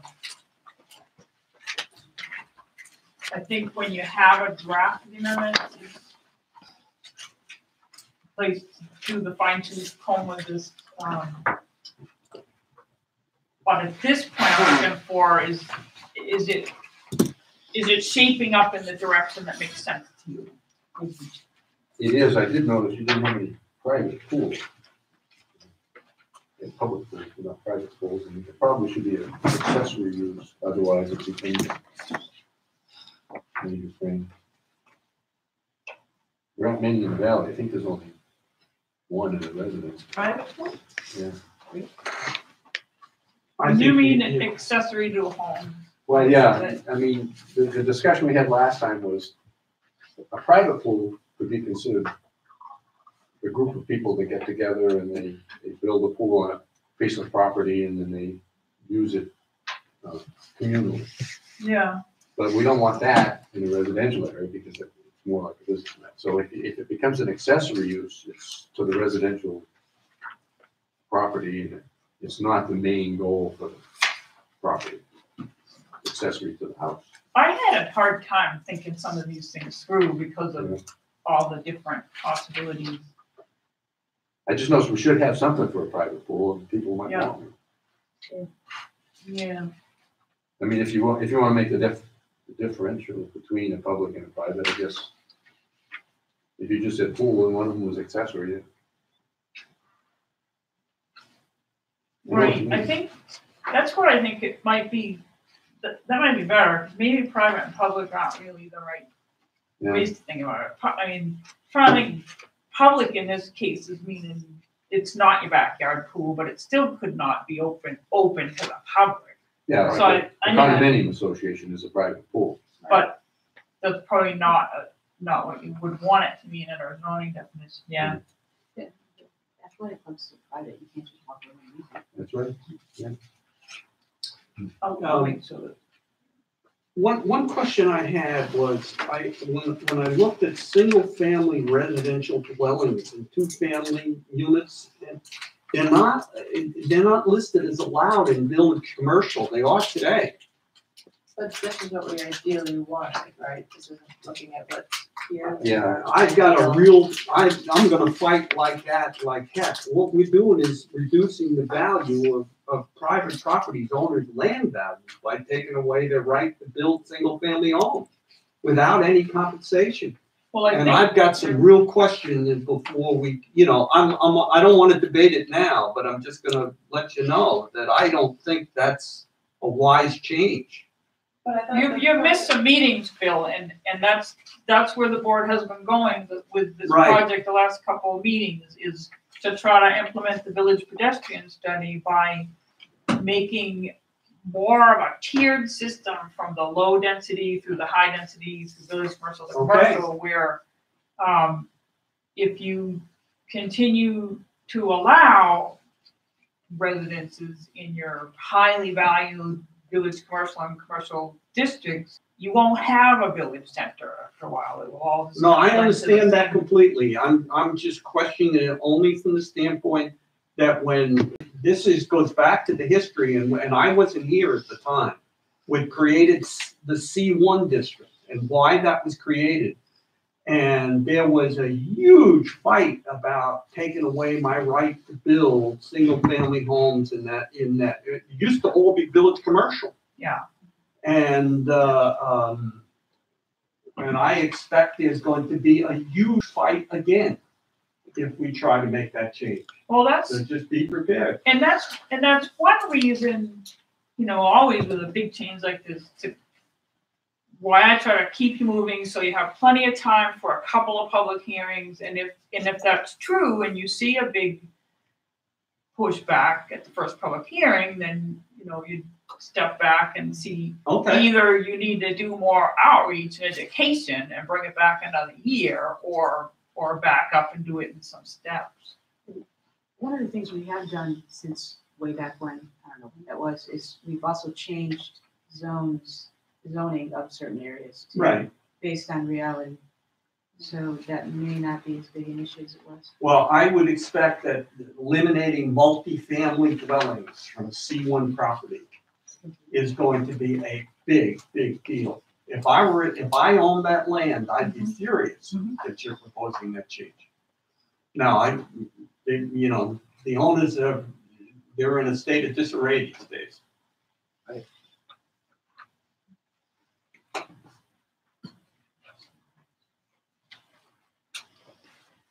Something else I didn't see was just schools on its own. I know it was stricken from some things, but unless I'm missing it, with daycare and kindergarten and camps, I didn't see just actually schools. Yeah, you said to take that out. I thought we were. One had the notes wrong. I thought we were separating it from like daycare and pre-K. Yeah, well, there was a lot in my notes. I could have read it wrong. So where do you want schools allowed? Which district? Put them back in. Special civic.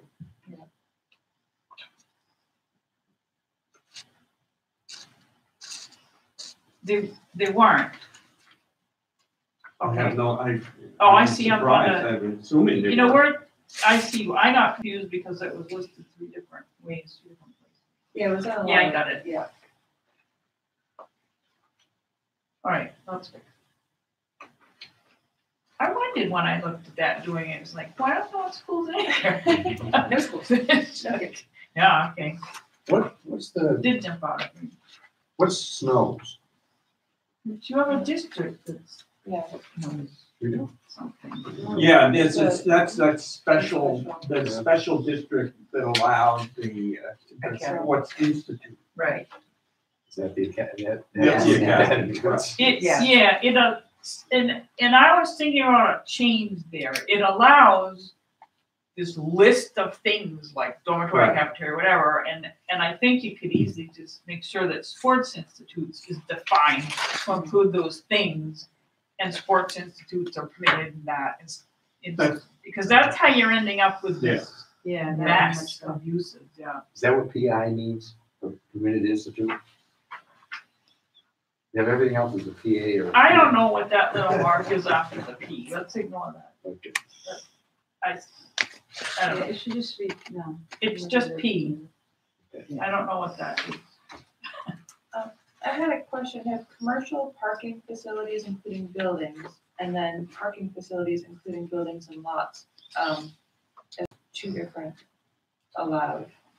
Yeah, I didn't really do the parking yet, because Okay. I'm gonna just spend a day thinking about how the parking hangs together in the ordinance overall. So ignore that. I didn't really, all I did there was, make the public parking special exception in the residential, as you're trying to get more public transportation.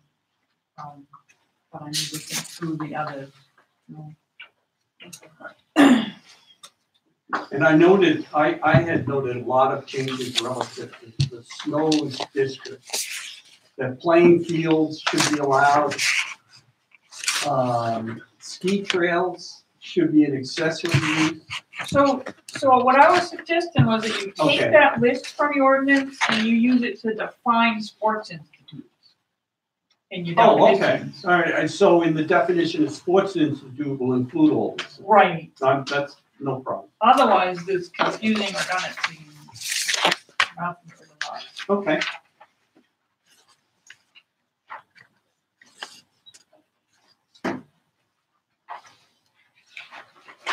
I'm glad to see people read it and thought of it. That's good. You had no comments on this, I thought that wasn't. And then the arts and craft shops and centers was kept, and then restaurants, retail services, etc. were except.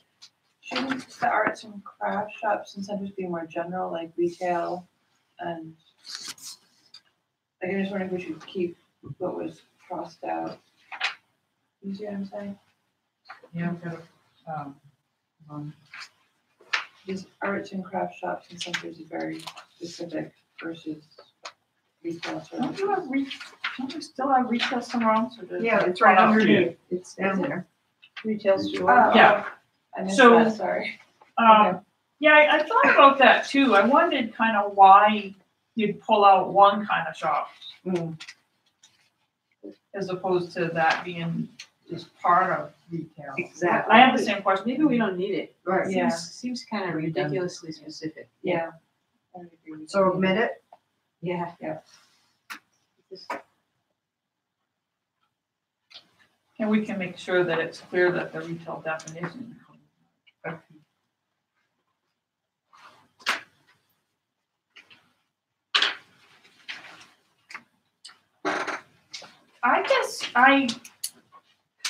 The place I was still a little unclear on is in the high density residential. Right.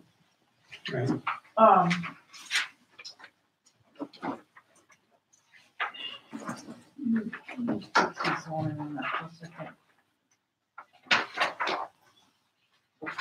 You had some things that you wanted to be accessory there.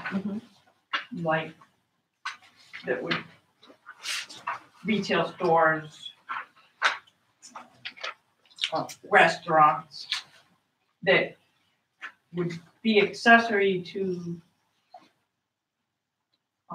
a hotel, but you don't allow hotels. So it wasn't clear what they were accessory to.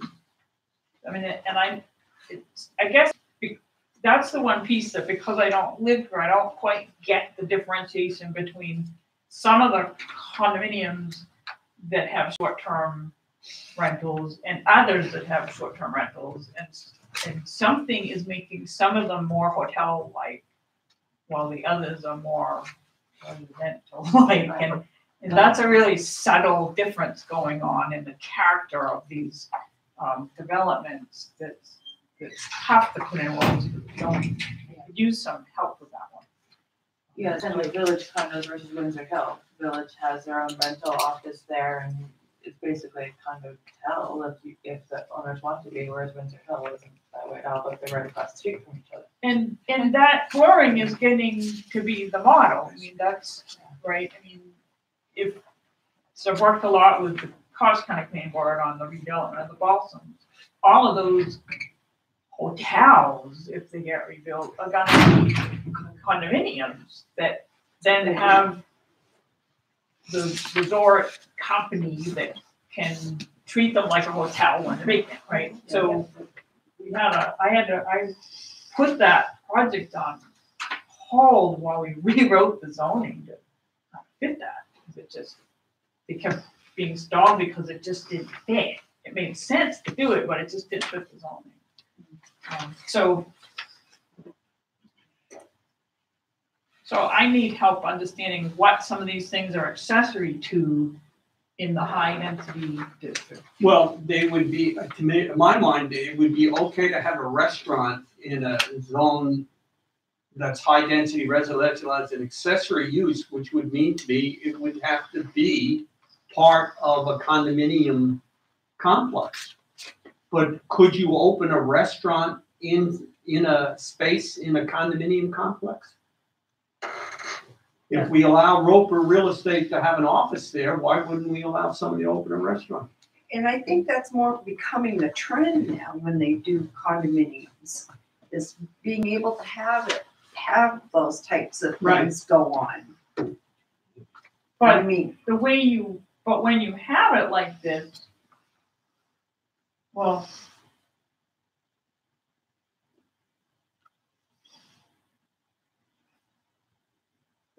it's I think not clear.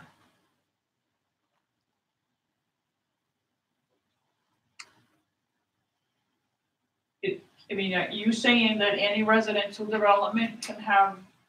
Well, we're That a talking restaurant HDR, so not LDR, but if you're in the HDR zone, any one of those Any development could have a restaurant as an or storage. accessory use. Yeah. It couldn't be the primary use of the land, but it could be an accessory use of the land.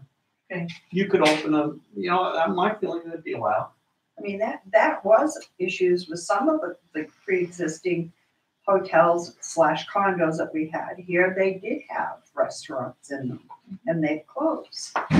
Right, and I But think, I mean, could you have it in the HDR zone is the question. Is there, we most of these are in the village commercial zone. yeah. But are we gonna allow them in HDR? And my feeling is somebody wants to open a restaurant in village, why not? Right. That's just my personal feeling.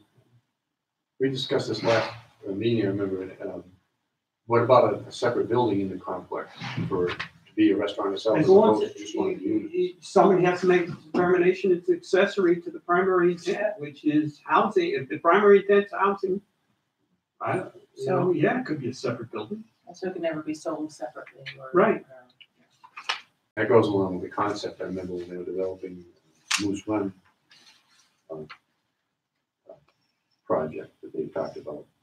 Instead of going with single-family homes, remember it was supposed to be like a village, and they were gonna have hair things and restaurants. Yeah.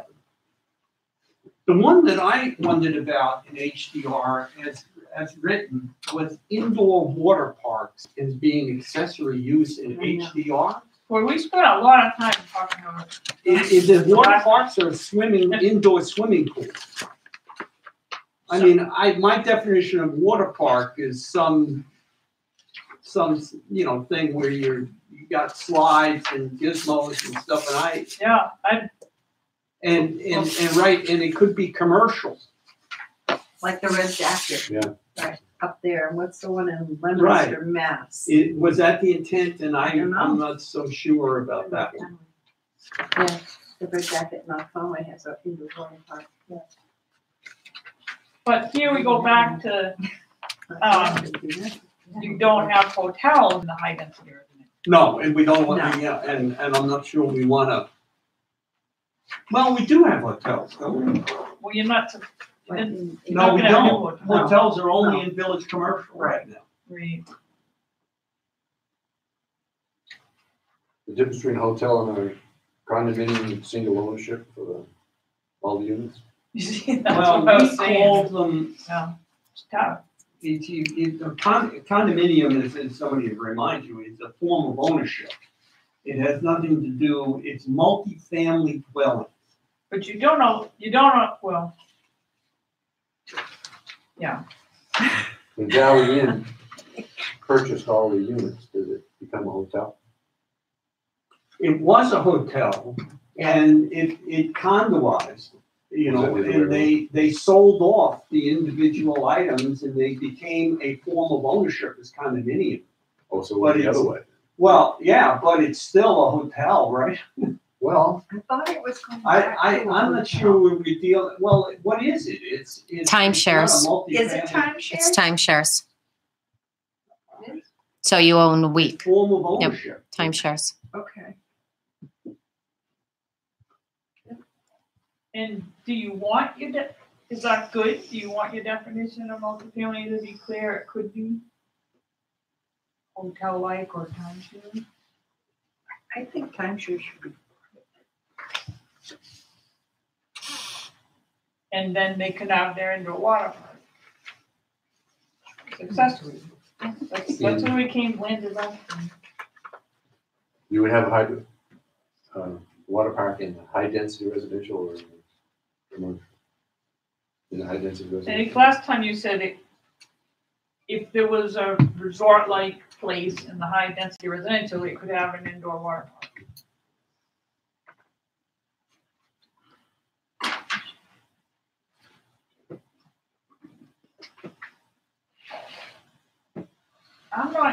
I'll check this, but I'm not sure your multifamily definition would cover that right now. We need to circle back to some of the definitions as part of the.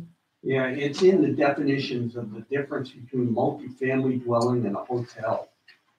And it's I'm not sure we clearly differentiate one from the other. Right, and if you wanna do that, then we'll figure it out. So, we should probably number the page or something. Yeah, so back on the second page, should we be specific and say outdoor public swimming pools and water parks to distinguish the indoor water park? Because otherwise, it doesn't really make sense to have water parks and indoor water parks. Right. Are we talking outdoor? We took away the public anyways, right? And should say outdoor swimming pools and water parks? Because it was brought up that at the athletic center, it's really a water park up by the pool, isn't it?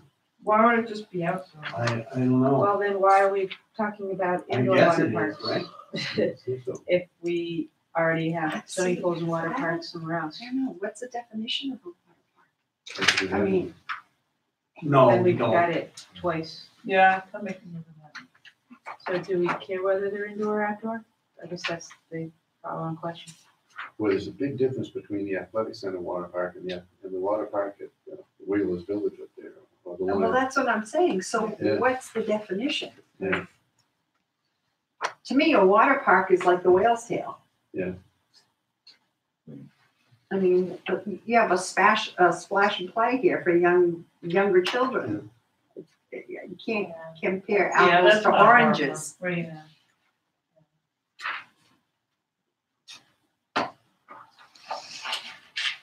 I think, I see what you're saying about indoor versus outdoor and that not being clear.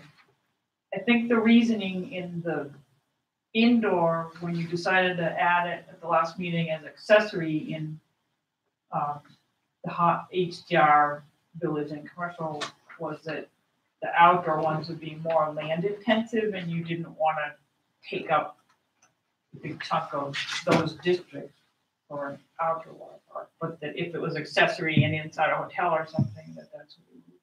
So, this is definitely gonna be another iteration of this where I look at a clean version and make sure things came out logical like that. You'll have this in front of you a couple more times. That's interesting. The one in North Conway, the red jacket. Boy, that's open to the public. And it's almost like that's not really accessory. When you Now, think about it. but you look at the one I was thinking about, and the name just came to me, Great Woods, I think is the name of it. In Leominster, and that one is associated with a hotel, and you need to stay at the hotel in order to use it. So there are distinct Maybe that's the differences. way that's. I don't know, I've never been to either, so.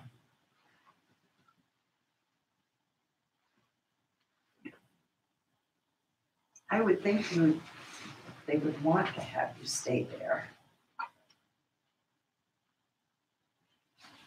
If you decide that you wanna go ahead and put a table in your zoning instead of the list, you're gonna need to deal with the White Mountain National Forest District, because you don't list any uses in that right now. That's why I have this question marks in the table that. Yeah, I'm not so sure. I think a table is There- great. I do It's too. much better than the list is Having- horrible. The White Mountain National Forest is federal land. And you can't regulate things that are for governmental purposes, but things that are not for governmental purposes, you can on federal land. So that's why most communities include it in their zoning districts. And you have a zoning district that's it, but you haven't listed any uses. So like Now, I, my understanding is that we provide policing, we provide fire service, those kinds of, and, or ambulance on federal land, all right? In fact, we're required to provide those. But I didn't think we could tell them what they can or cannot do with their land. The gray area in it is and the Forest Service will argue this, that if they have if they allow a concession stand Right. and it's supporting their recreation plan, then it's a governmental purpose. But there's been some decisions that go the other way, like with some of AMC's huts that need permits, and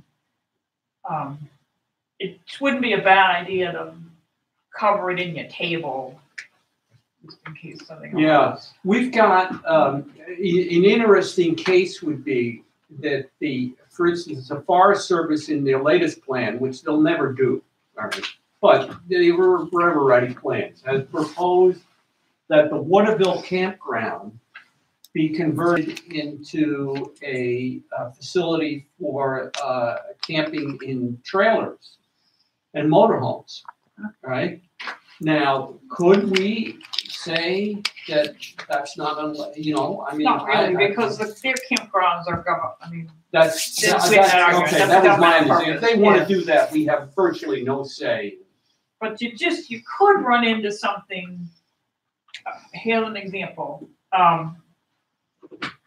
Northern Pass Right. was going to be going through the White Mountain National Forest, not a governmental purpose. That happened to be of a threshold where you didn't have jurisdiction anyway because it was the SEC, but suppose it had been smaller and within your jurisdiction. There's an example of a private use of governmental land where your zoning would cover it. Because it's not governmental land that it exempts it, it's a governmental purpose.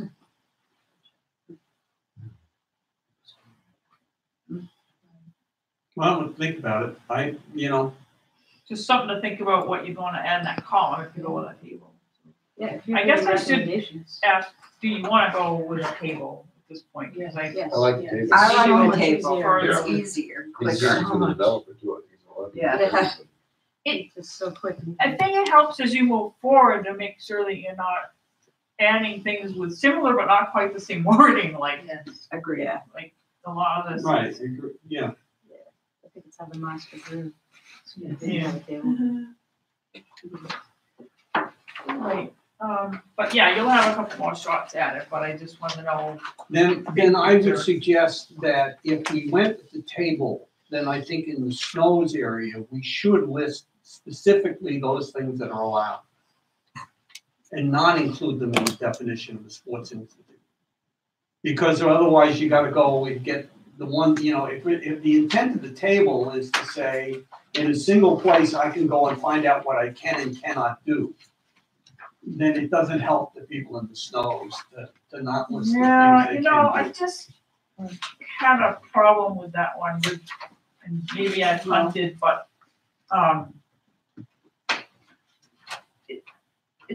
it's a list of things that aren't really talked about anywhere else, in some of it.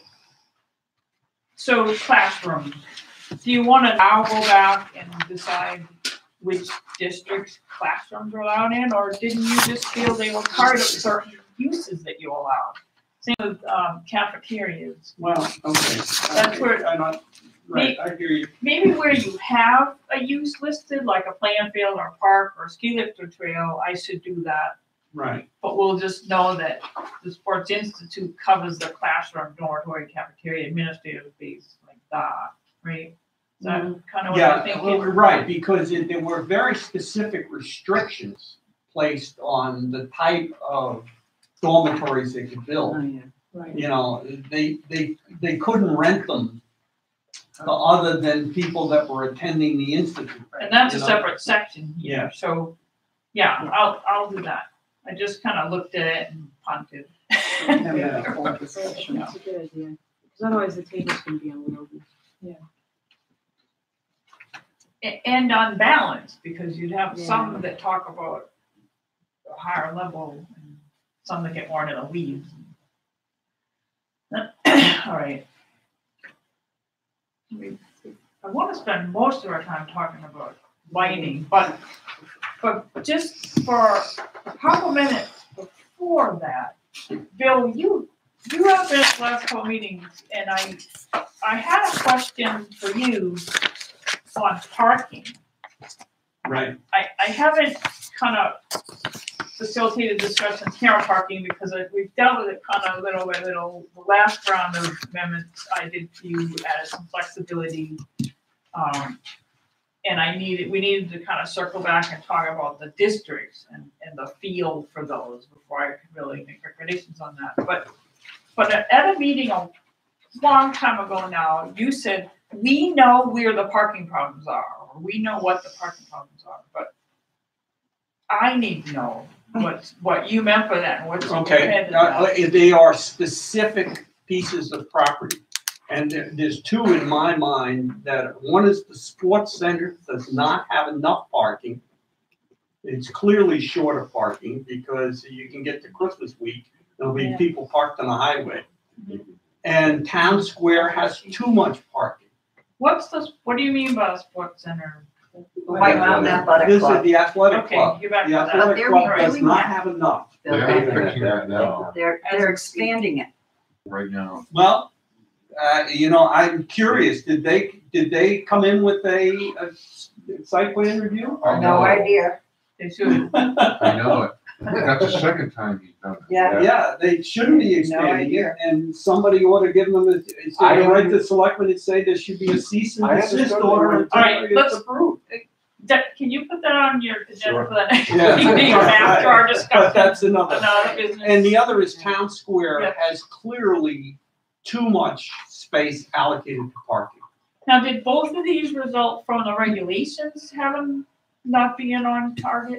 I believe the regulation does not address the situation of the sports center correctly or of Town Square correctly. Yeah, I think they built it according to the regulation, Yeah. Okay, and it's just not adequate. that's, In one case, it's not adequate, in the other case, it's way beyond Bill, what we can I really. ask you a question though? When we have these hockey tournaments come in and then in like a busy snow weekend, so we just don't have hockey, we have other things going on, skiing. I find it's mostly, well, obviously the center by the ice arena and mostly Right. up front by there. You're talking about the area between Black Bear and where the skate park facility is, Yeah, that area? That, Okay. I talked to Chris said it is, he's never seen that full. Okay. And not even close to fill. You know, that there's a whole swatch of parking out there that no one ever uses. Okay. I know at Black Bear, when some of the kids have stayed there, I know a lot of that area, even that back, if you're looking at the Black Bears here and it's there, Right.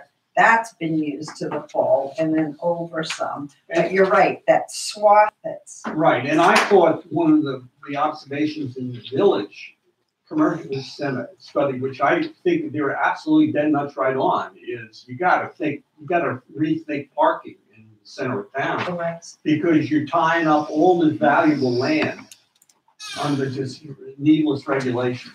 And what you ought to do is get to what you really do need. Thank you. Added one thing this morning to the That packet. parking, all that parking will privately owned land.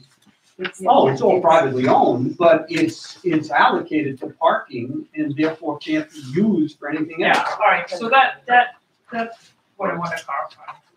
So let's, lighting and I don't think we really, The back of the ballot. Not my favorite subject. This is thanks, Tara. Thanks. Isn't that special? Thing is really great. yeah, it was helpful. Excuse me. What? No, that's fine. He's asking what SE means. Special exception. Thank you. So, I don't know if we got very far. We started to try to talk about lighting last time. I know that the full-size lighting model is pretty technical and heavy and it's hard to read. So I try to provide some easier, break it down better stuff for this meeting. And what I'd like to do, what my goal would be, is to all be speaking the same language, but not getting into the weeds of the specifications or technology in this conversation. But I'd like to leave with a sense of kind of bigger picture of what you want the outcomes to be and what you feel comfortable regulating. And then I can come back having drafted something that tries to do that, right? So if we just kind of follow with the discussion guide that I sent, and then the other stuff is just to kind of help us all understand this topic. So following with the discussion guide, there's three things that communities try to regulate lighting for, right? One is the dark skies, eliminating sky glow. When you talk about lamps or whatever, it's called upward lighting. Glare, which is, and we all know when we see it, right? Our eyes, well, what is that? And now we can't see anything else for a minute or driving. That's usually, it's caused by not full cutoff fixtures in large part. We're seeing the bulb, we're seeing the light bulb instead of just a fixture. And you can have things well lit and eliminate those two things. There isn't a trade-off between those things and having something really well lit. Like trespass, like getting in somebody else's window or property, that's where you do have a trade-off with how bright things are.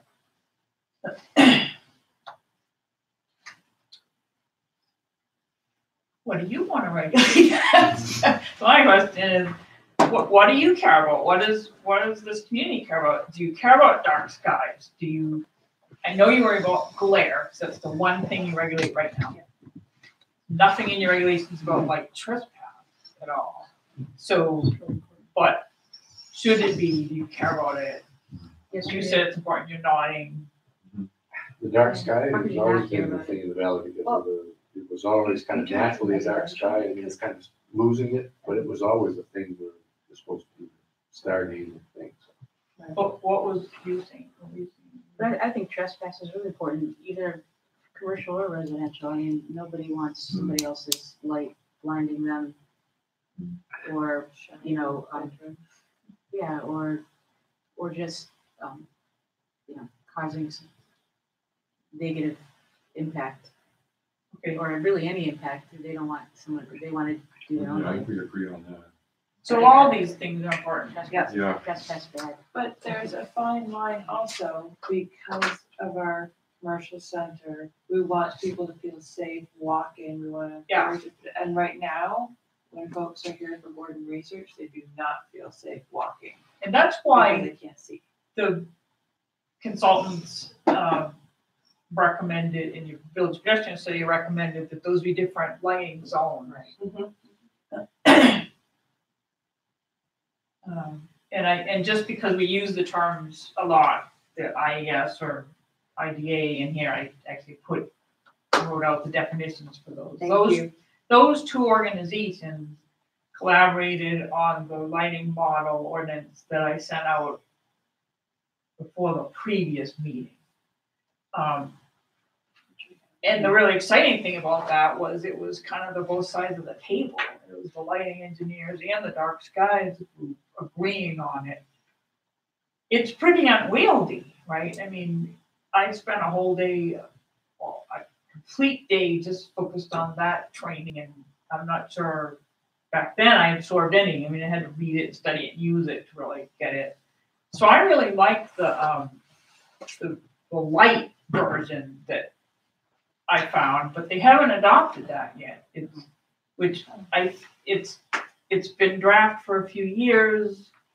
I'm guessing there are things maybe the two groups couldn't agree on it. For some reason, they haven't adopted the light version, but I think there's some real value in it.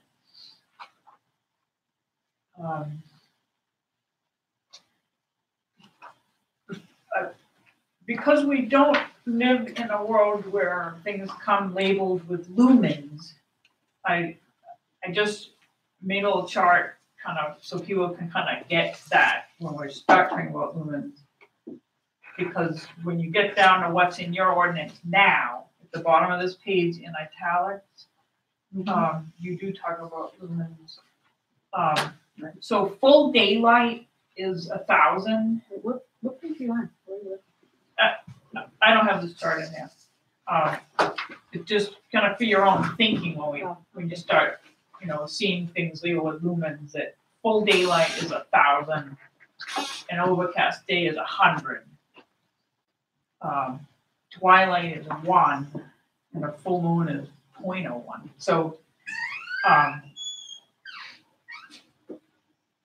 when you don't require cutoff, because your regulations are at the bottom of the page, the first page here in italic, you don't even start regulating it until it's more than 1,800 lumens. That's pretty bright. Yeah. Your lighting regulations right now are really minimal. And that's not full cutoff. It's allowing 3% of it to be sky full. Because your whole page of lighting, what I have here in italics is really all that regulates anything. Yeah. The other element of lighting you can talk about is color temperature. And we'll get to that a little bit further down.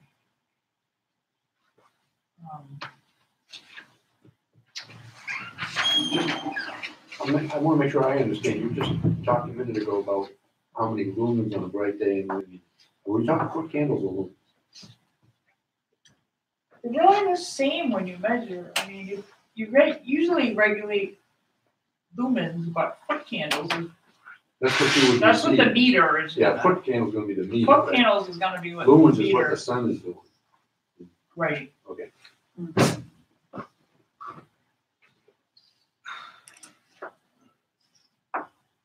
Yeah, so if you go to the second page, and just do read the italicized pieces for a minute, though, that's what you have in your regulations now, which is, there's a couple, there's 3 regulations in your list of exceptions, that's just not even the right place. Well, yeah, we can't regulate trespass if we're gonna say you can have a 25-foot luminary up to the edge of a bordering property. Yeah, right, this is not good. That is trespass. And what is it an exception to, because you don't regulate the height of the pole. And these are an exception section, but what are the exceptions to? I think it's pretty clear, we just have to rewrite everything. I think somebody took some pieces of Yeah. another ordinance and didn't make it make sense, is what. And I don't What think looks like to me. anybody really understood. I mean, I have a hard time understanding all of this. And there were so many discussions going on about the types of lights we wanted out here and the whole 9 yards. So I think, for me, basics, back to normal. That's what I was trying to do with the discussion. Yep. Trying to get us all talking about the same thing. So, so yeah, on the next page, talking about the terms, the carry Right. Put said, candles. the lumens is what's being produced, so that's the rating of it can be of the lamp or the fixture or the luminaire. Mhm. Book candles is what you're measuring, but unless you go to metric, which most, I'm not even gonna talk about that, but most of the literature is metric right now. So we all, I think a lot of us in planning tend to use the next three terms interchangeably. We talk about cutoffs, we talk about full cutoffs, we talk about fully shielded, as if it's all the same thing. And it's really not. And right now, for the fixtures with, I'm just trying to use more generic terms, for the fixtures with bulbs that give off more than 1,800 lumens, you're requiring cutoff, not full cutoff. Because you say 3% of the light can go above the horizontal plane.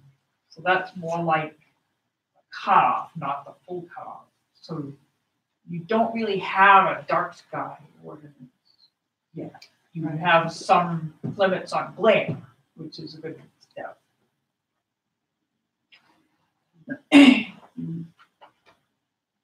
Fully shielded is what you're gonna look for to be dark sky.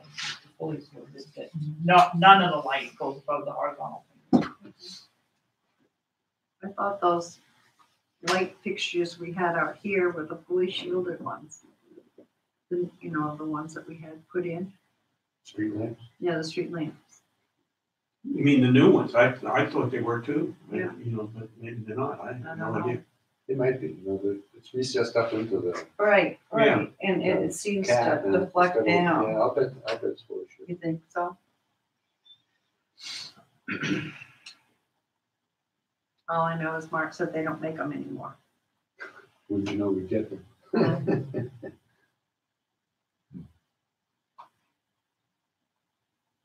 The next thing is just kind of all speaking the same language.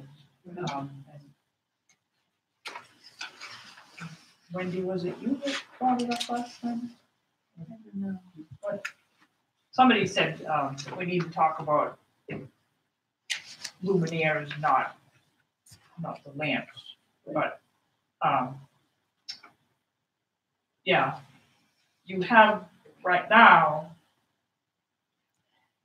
The language you have is that any luminaire with a lamp rated above 1,800 lumens, blah, blah, blah. But it's how much light is getting out of the luminaire that's important, not the bulb that's in it. Okay.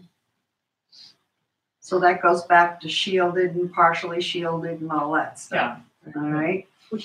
That must be a calculated value. There's Yeah, no way that you could. and that's right. And that's why they, as you go on, that's why they have these ratings now. What they call the bug rating. Yeah, I was wondering, can we, like, when we do our regulations, I love this picture, by the way. This is, turn this around, look at this stuff. This is from the full model lighting ordinance. I don't know if you guys remember this picture. But when I saw this, I was like, oh, God. Because this explains it, like, in a visual way. All these words drive me nuts, but when you look at this, you're like, oh yeah, of course. So Yeah, you can like the more we have pictures, I think the easier it is. just have to see if we need permission from them. Yeah, because that, I mean, you look at that and you're like, oh, this is what bug is, and then they describe it really nicely too. And you said that was in the full version of this? Yeah, the model lighting ordinance, page 27. And the handout I brought this morning just breaks the bug readings down by the different lighting zones. I wasn't sure that we have that anywhere. We can even draw a little antenna on it. Make it our own.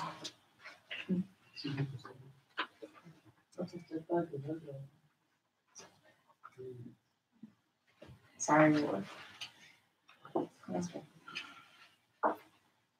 So these are all elements you can regulate to get at your goals. Regulate the, the light specifications. The whole height is pretty common to regulate, and it kind of looks like you meant to because you have exceptions to it, but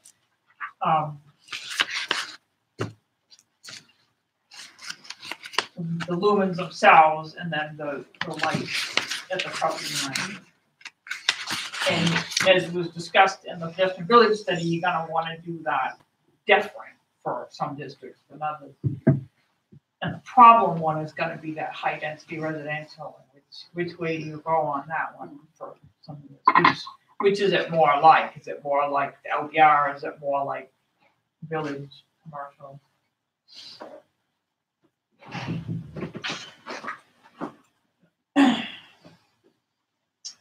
Let's just skip through these next couple of charts. I don't read, I want you to read this and get a little, come to the next meeting when I have a draft, having read this stuff a couple of times so you can respond to the draft.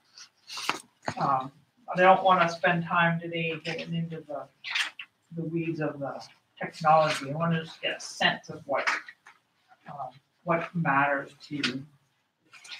So go to the third page of this picture of the different light color. That's also a common, that's also a common thing to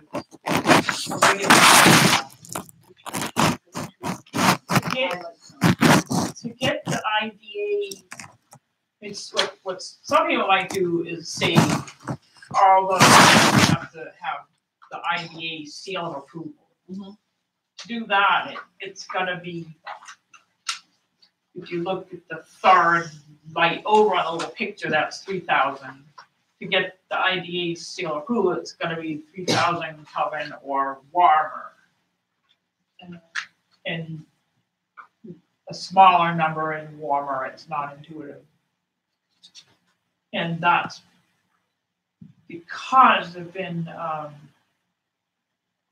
this doesn't have anything to do with dark skies, so it's odd that it's odd to me that it's part of the IDA seal or approval. It has to do with biology. Our internal clocks are thrown off by colder colors because that's more like sunlight.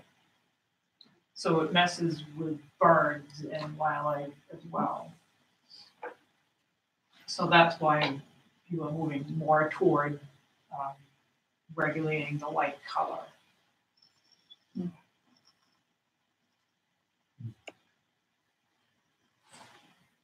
Is that something that you want to consider? Yes, Yes. we should. Yes.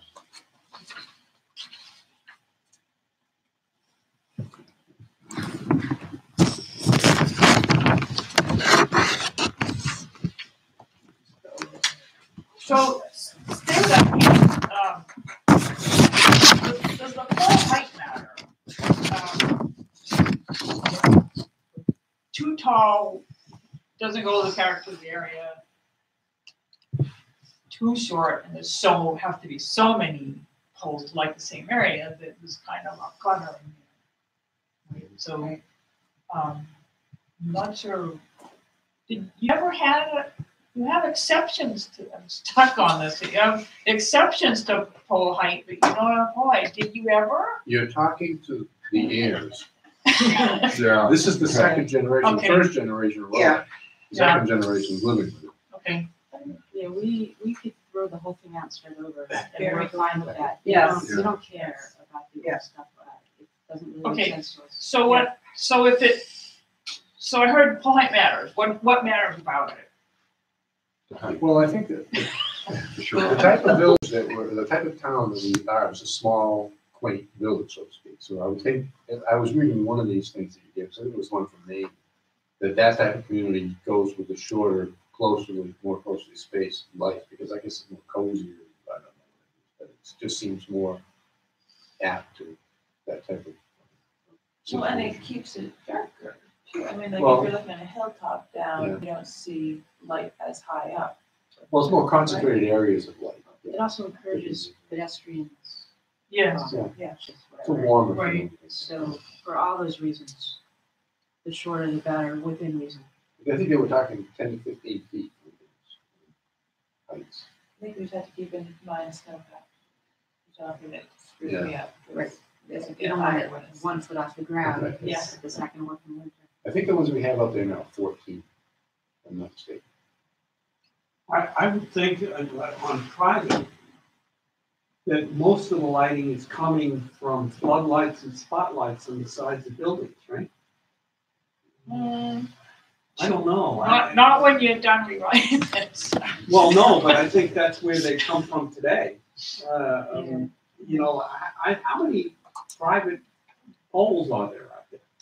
I know that up at North Face, they have them on timers. They do now. have a couple of poles. Oh, yeah, Yeah. and they're on timers, so some will switch on and off at different times, but it lights their parking lots. Okay, So, yeah, there are some there. I can't speak for other condos, but But living remember, above it. High Country has all these bulb lights on the units themselves. right. There's a lot of Yeah. open space lighting that's Right. attached to the sides of the buildings themselves. Is there a section here for that? I don't remember. There's something on that, but we should definitely have, that you can't put it at, way at 50 feet up on a building and shine it down. It shouldn't be allowed to be higher than pole height. Well, and it's also the type of bulb too, like I'm thinking of Windsor Hill, and there's just the globes that are on the outside of the buildings. And they're, That comes under the bad side, the left side of those diagrams. Right. yeah, I mean, you have no light in your we parking do, lots. it's so, low and fully shielded that it's not effective. Okay. It's not enough. The question I have is that with this lighting ordinance, is it the intent of the town to put poles such as, and I'll use my road, Noon Peak Road, to put poles along Noon Peak Road so for lighting and walking at night? Is that the intent of the town? No, up to now, the intent of the town is to really minimize the number of street lamps. And when we get people complaining that an area is inordinately dark, we'll consider the possibility of putting in a street lamp. But we actually discourage. There is no master plan to run street lamps around all the town roads. I was just wondering. Well, I thought that was where the exception of what we were looking at for the different zoning was to look at being able to do something like that in the core where there's a more activity at night, but not necessarily. In the Well, my understanding again of the law is that basically the town is exempted from its own regulations. So it can do any damn thing it wants. I mean, it's not subject to all these rules and regulations. So if you're putting them on town rights of way, street lamps, I mean, we wouldn't do it, but as I say, our goal right now is to minimize the number, and the reason is because in most cases now you got to run utilities out there. And it's expensive. It's not cheap. At one time, Mark was gonna look at solar. Well, we have. Didn't We put a require couple all in, that. and they broke it. So the intent of the ordinance is part of the zoning, so it does only apply to private development. Right. It certainly would be, I would think, a good guide for any town Right. project. Yeah, and I mean, Lighting we use it pedestrian as such, paths and it's a or- guide, right. The other reason I ask is because we want this to be pretty much a pedestrian community. And at night, I know walking, I mean, if you go up to Moose Run, Cascade Ridge, all those out by Yeah. you, it's dark. There's no lighting. It's dark. No, and the intent is, from the town's perspective, doesn't want to put lighting Okay. along those roads. Okay. I mean, it's a lot of money. I Oh, mean, it's, agreed. you know, to run them up there. Yeah, I think that. And it's a big electric authority bill. where we would Besides, you gotta pay the bill to light them. But I would think one of the aims would be to provide lighting at the loop. Yeah. down Well, the that's what road. Nancy was saying. Yeah, Yeah, they're, just it's sound just, poor. they Yeah, try, that you way know, out. they're trying to get the places that people complain on the loop roll that are too dark. Yeah. Mhm. Then they'll look at, that's why they put one at the entrance to Moose Run, because people coming off Moose Run said it was just so dark there. Okay. But then the light broke. Okay. I don't know if they fixed it.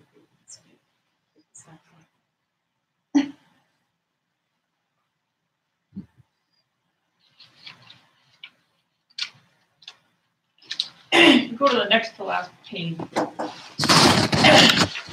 These tables are from the light model to give you an idea of what the pedestrian consultant was getting at in talking about having lighting zones where your LDR might be in zone 0 and the commercial village might be in the 1 or 2. And that's why I described what this brightness means, right? In terms of full daylight being 1,000, overcast day being 100, and twilight being 1. These are pretty low. In the second table, a typical lighting plan that you see come in for a commercial development is often going to show 4 lumens. You know, areas where people are walking between the parking spaces on the building. So, you know, I'm thinking that zone 2 is going to be more reasonable for your commercial area in your village than 1 that was kind of left open in your village study. One of the things I like they did in the example of the stuff you sent from the town was they took certain types, like they took landscape lighting, and they said, it's just not subject to regulation. You can do whatever you want with landscape type lights, you know? And I'm wondering if in our case, that's a much more practical thing to do, which is to say, if you're gonna use this kind of lighting, you can do whatever you want. You know, you're not subject to any regulation. Rather than stating how many lumens, you know, because it's our ability to, again, go out and check and provide these things. I mean, you're relying on somebody, to be honest with you, you know, that they've done the calculations. We can't go out and check it. Where I mean, you're going to have a lot of exceptions. You're going to have a difference between residential and non-residential. yeah, right. But I just wanted to comment, I like the idea, they said certain types of lighting are just, they're out. But You there's some of this landscape lighting that's really kind of changing the character of some areas where people are, you know, lining their paths with those solar Yeah, lights right. that have the bluish color to them too. And you see some of that to the excess really changing the character of some Yeah. resort Well, areas too. Lakeside areas, you see that. So you want to be careful about it. But so in terms of the questions, I've got a better feel for what your goals are. But let's talk about the second question of when is some increase at the property line okay? And what? Well, let's give, you know, to me, a practical example is somebody's got a post light at the end of their driveway. That's obviously going to be able to be seen by neighbors. I mean, to say They're that not they'll, seen, but can I measure the brightness Oh, increase okay. at the property line? Well, like an example So that's what you mean by, okay, you're saying measurable brightness Yeah. of the property line. so Is like, it lighting up where I'm sitting in my yard with my cup of coffee? like the Right. parking lot lights at the school and the Gordon's property across the way. I know when the lights first went in, Mary Wright was still there and she's like, well, now my bedroom is bright at night. But then it's a school parking lot, and so she wants complaints, it's school and you want safety, so is that the type of thing you think, like, how do we differentiate? Yeah. Yeah, That's a bummer for her. yeah, but it was a school, you know, so Yeah, how yeah. do we want? Well, that's a perfect example, because it's a school, they're not subject to the regulations. Yeah. So they don't even bother to consult anybody. The last thing the school's gonna do is submit a site plan, you know, in terms of here's what we're gonna do with lighting. I mean, it came after the fact. We knew that they had done it. And then we got them to agree to turn them off after 9 o'clock at night.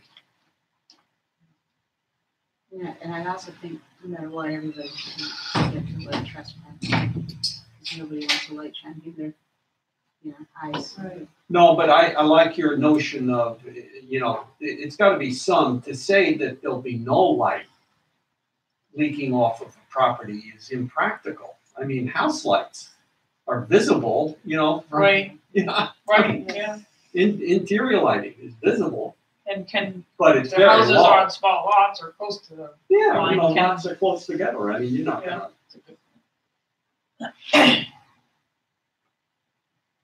So do you wanna not try to tackle that one, but tackle Well- it with glare, so that Yeah, it's I not think the glare is the actual- issue. lamp that's visible? And that means it can't shine in the window physically, right? Right. Get rid of the glare. Unless it was a maximum foot candle or something like that, we could measure it right along. Well, that's what I was asking is, do you wanna try it that way, or? You know, so you can't do it with balloons because you don't know where the light's gonna be and how it's gonna be shining and all that. When we talk about number 2, we talk about going to the property line with a light meter. But that doesn't measure lumens. Sorry, That wouldn't measure lumens. it does not what I said here. I said, when is some increase in lighting okay at the property line? Yeah, but looking at the Fire chart, you generic. didn't you just reference that? So, isn't that lumens?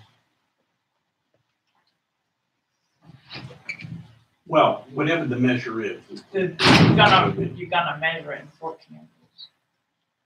The meter you take to the property line. At the line, right. Yeah. I mean, it I would seems- think you could do that. And as long as we had some guidelines for reason, for people, like, you've got, a bulb, a 50-watt bulb, 5 feet from the property line is probably not gonna be okay, or is gonna be okay. I have no idea, I mean, how many people have a meter? No, but what would happen is Your you'd get your some code sort of a enforcement complaint. officer. Yeah, you get some. Well, let's hope, but we don't have a code enforcement officer. Well, do we look at property line or do we look at building? I mean, it seems more important to me, like if my home in my bedroom window is affected, that's one thing, but if it's the sidewalk beginning alongside the driveway, whatever, right, it's like, I In mean, your backyard, your side yard, your I'm- patio or something. yeah, that's true. I've never seen it done that way, No. even though I get that makes intuitive sense. And I think reasoning it out, it could be because it's not your neighbor's fault where you put your building. Yeah, Right. yeah. So it sounds like yes, but no, you're not sure On on that one. Exactly. That's okay. We'll work with what we get. But we said no glare is okay. Right. No sky glow is okay, and color matters, and the height of the post matters. And again, this issue of glare, what's the definition of glare? That's, in really simple terms, what you're gonna do about that is require full cutoff fixtures. So you can't see the bulb. You're not gonna see the bottom. That's not, I don't think that's the answer. I really don't. If full cutoff bulbs, so are they allowed if it's not producing any glare off your property? Well, so let's suppose you want to put we're talking about spotlights being bad, right? Yeah, they should be shielded, yeah. Right. Well, do they have to be shielded if their object is to illuminate your own property? If it's visible to other people, then. Right. you're saying So that. it's so they only have to be shielded if it's visible off of your property. Or, and again, the definition being, you know, it's above a certain level of light that gets off your property. Well, it depends, you're thinking private property, but I'm thinking safety, so, I mean, like the athletic club is private, but it's not safe if there's a lot of glare right at the entrance and you blinded as you're trying to walk in and you step off the edge. Well, do we want to regulate that though? You know, which is with inside a property? I'm not opposed to regulation, but I am opposed to, you know, the thought of trying to regulate something that is entirely the responsibility of a property owner. You know, I mean, if they get it off their property, I can understand it, but if it's within their property, I mean, it's like a lighted sign. If the lighted sign is invisible anywhere off your property, what's wrong with a lighted So sign? what about where you're dealing with the Hickory topic and the Mainstream topic? Well, that's off your property. No, there's a parking lot. So people are moving vehicles while someone's. You're saying from a safety perspective? Yeah, that's what I'm Yeah, saying. at the from a point of safety reviewing a perspective. site plan, which is when you usually be implementing the lighting. Yeah, well, okay, it'll be hard to do. Then again, it comes down to, it seems like it's always a matter of regulating the amount of light produced as opposed to the amount of light that's being perceived at the outer ends of the property. Is there a reason why it's done? In other words, you're saying you can only have so much brightness cast into this commercial property, but like Bill's saying, on the outside, say it's within the town square, and then outside the town square, you really can't see it because it's, you know, bumped It's off the the building. courtyard. Exactly, and if it's shielded to the sky, then it really would be fine. Well, that's why you have the lighting zones with more Yeah, but again, the brightness. lighting zones talks about how much you can produce, not how much you're seeing from off the zone. How much is made rather than how much perceived. Which, as far as the butter is concerned, they don't care how much you're producing, they're just concerned with how much it's bothering them. Because I'm thinking it from the practical perspective, everybody sometimes changes a bulb or changes a fixture. Does that mean he's got to come in if it's a commercial property and get another site plan review? No, usually you have a percentage if you're changing 50%. Oh, okay, all right, well then, Yeah. I mean, every time you know.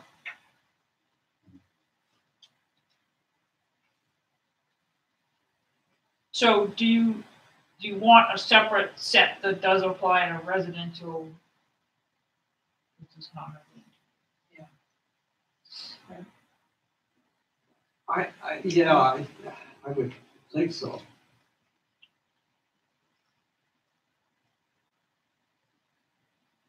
Well, you're treating, what do you treat multifamily like a condo complex, I don't know. residential or not? I think a fundamental question is, do we want to get into business of trying to regulate lighting in parking lots?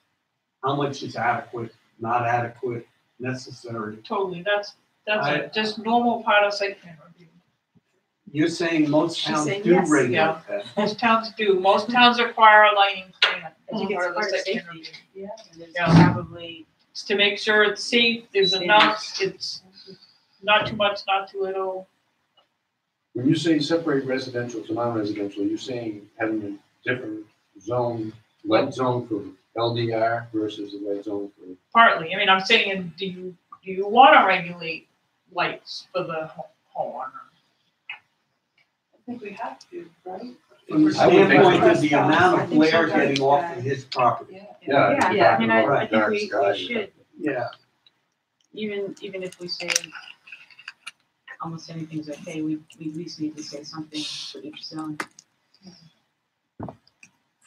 So, Terry, I think the reason that it's more typical to regulate the light being produced than the light that's there is because it's usually done as part of site plan review, and it's as simple as asking for the spec sheets. You see the circles where.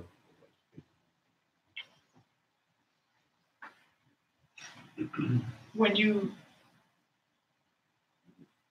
require the lighting plan, then they need a lighting engineer, and there's a higher cost to the applicant. I think that's one reason that you see more regulation of the fixtures than the light that's hitting the ground. Because the lighting engineer has to produce that light. Hanging wing.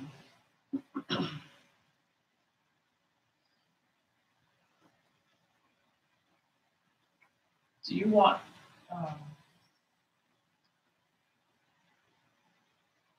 would it be helpful to see examples from other towns as a next step before I try to draft something? So Yeah, now that you've had this conversation, you can kind of look at some and say, well, you like this approach, or you like the way they did it, rather than just me trying to do that. Would you like to see I think we should examples next.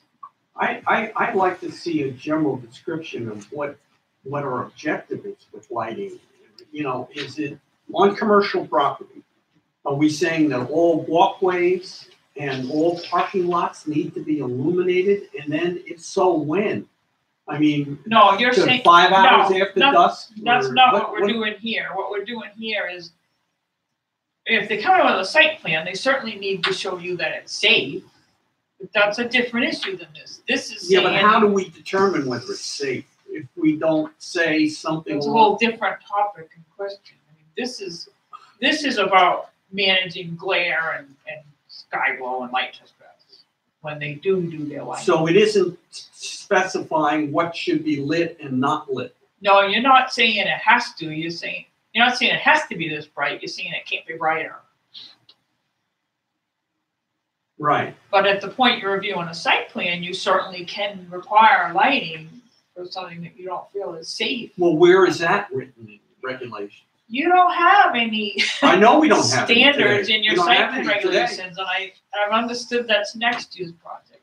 Are there any regulatory agencies that do say you have to have a minimum amount of light to be safe on a sidewalk or crosswalks?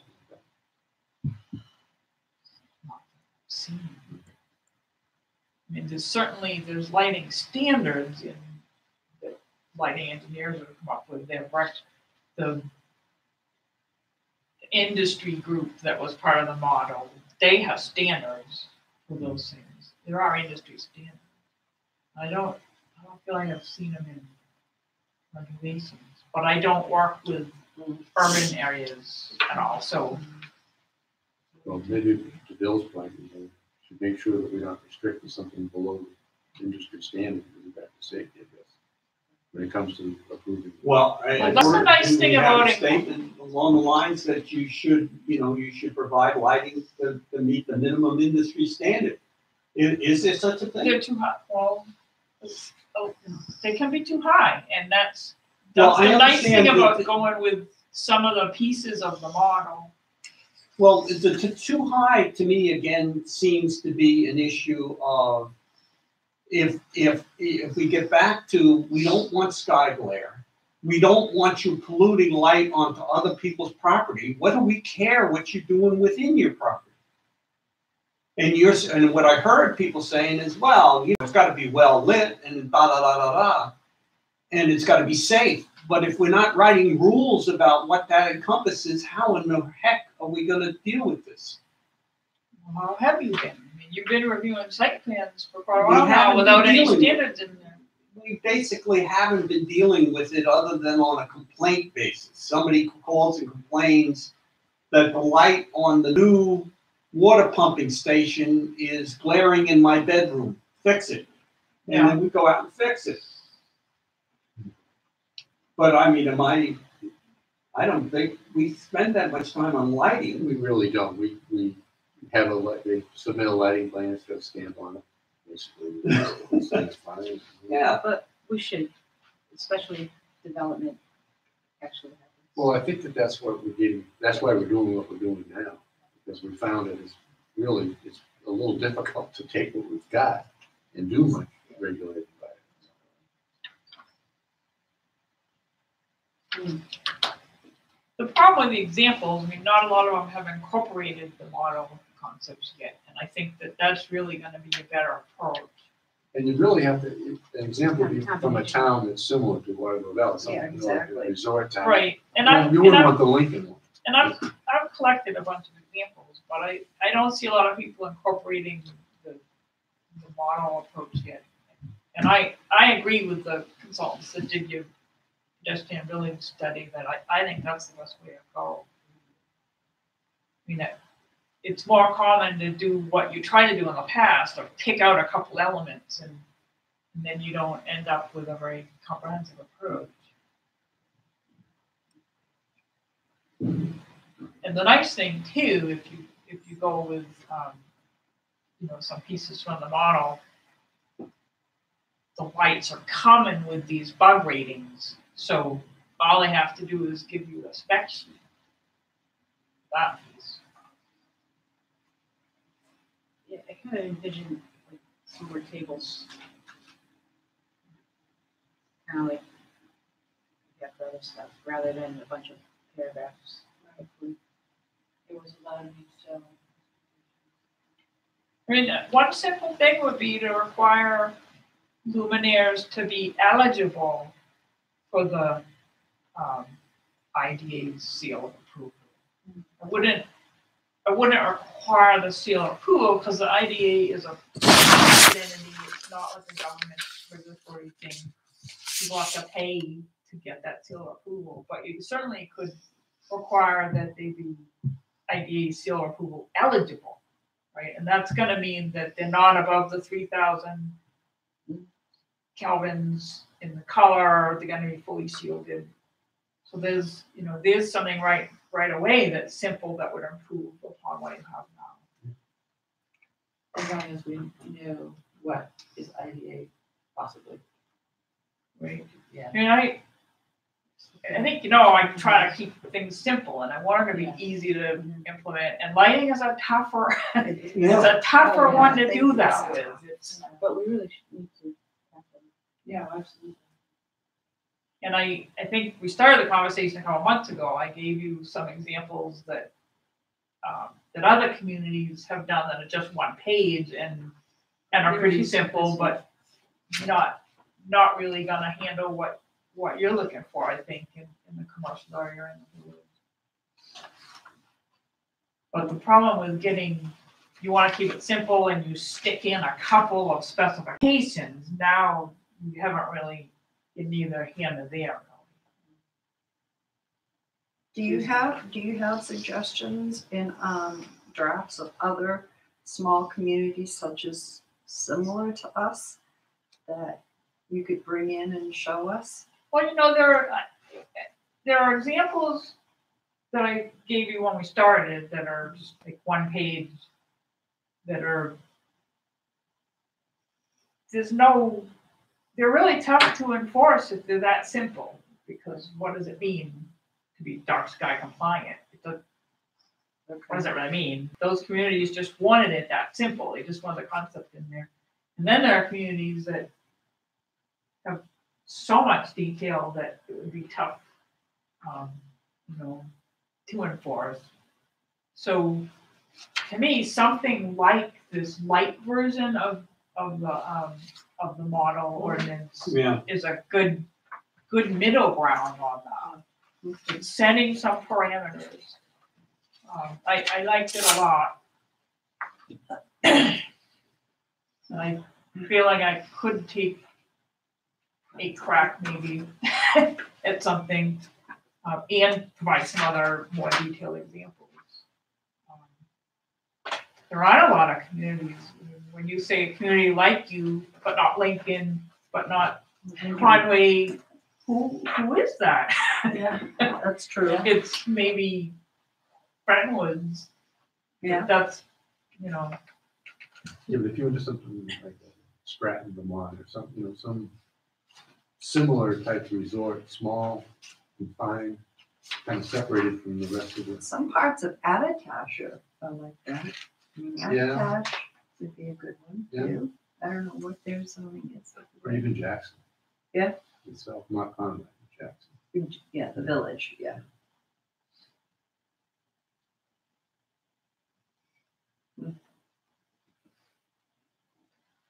Jackson zoning isn't very sophisticated. It isn't? I've helped them with some pieces of that.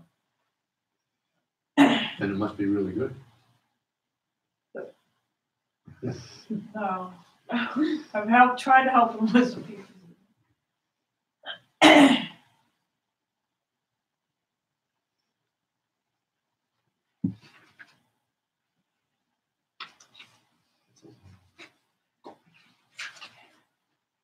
I think What about the Balsams? Are you working? I mean, is that too big a they haven't development? submitted all anything. No. And that's one of the, I gave you the regulations that are gonna cover that are the very general one. Just that have to be dark skies compliant. That doesn't address glare. Example. So I'll see what I can do and also give you some other examples. Take a crack at it if I think I have enough input. But either way, I'll do some more examples. And I'd like to take a crack at some of the actual amendments, you know, get into the ordinance for the next meeting to get getting that shaped up. Just kind of an unrelated question, but just from my own curiosity, when you get into sound transmission and you regulate sound transmission, you typically, and usually it's in decibels or something like that, but usually it's, you can't produce sound that is more than so many decibels basically at the property line, right? Right. They don't regulate how much you produce, it's how much is received at the Yeah, property right. line. And that's why I'm kind of wondering if white couldn't be done the same way, but apparently not. Well, I was reading in the model lighting ordinance light here, the draft thing, and there are some statements that they put in that basically, if it's contained within your own property, it's exempted. You know, I mean, from. The I mean, see, reason yeah. the reason though to think about overlighting, you're getting sky glow from reflection Right. too, not just upward lighting, but especially in snow. Yeah, good point.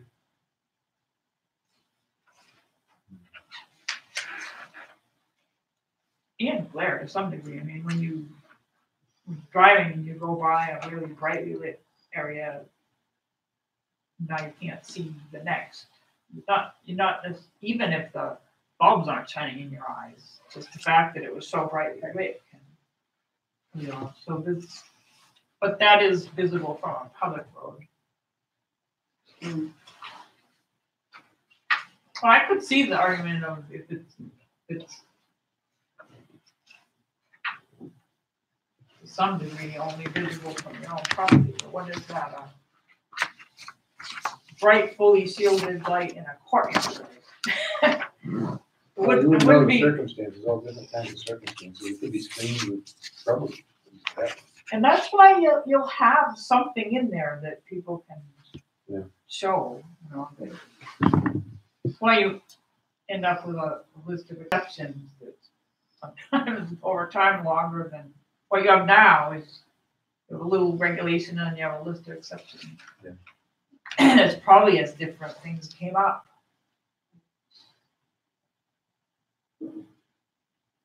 So, but you might think about an exception statement that says they could apply for special exception, something that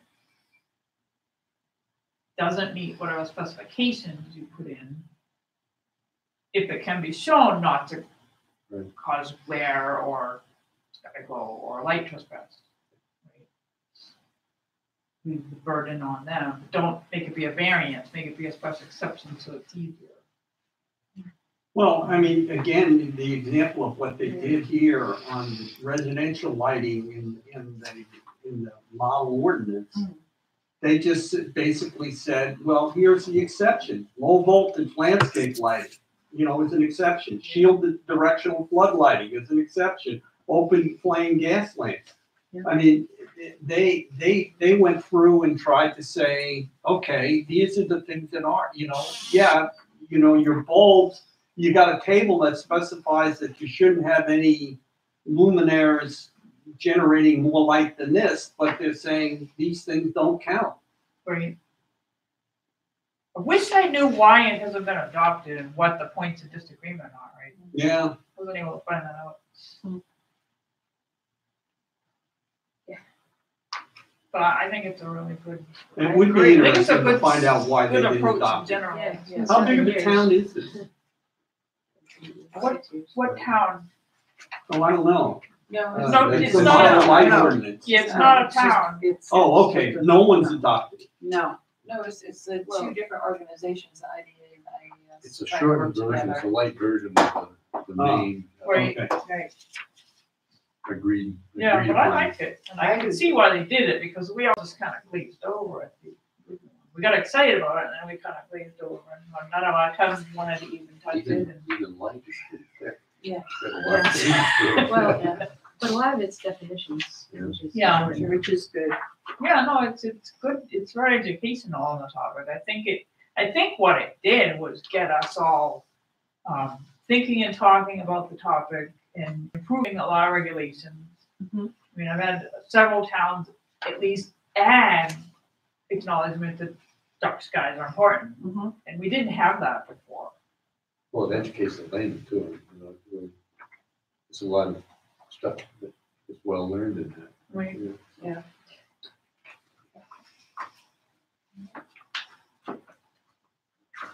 It may be, and I don't know how we deal with this kind of, and I guess this would be something I'd talk with Mark about, but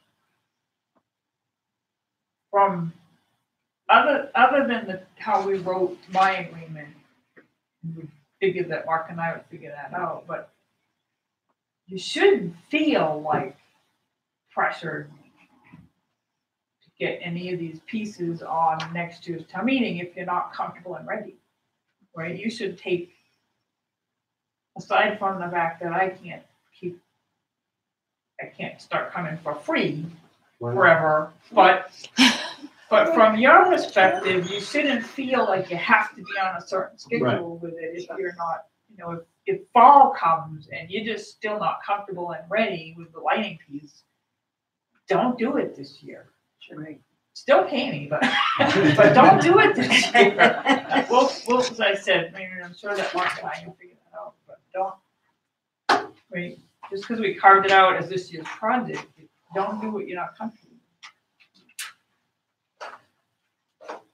I think we're pretty good with a lot of pieces that we've been working with, but this is a big and complicated topic. Yes, it is.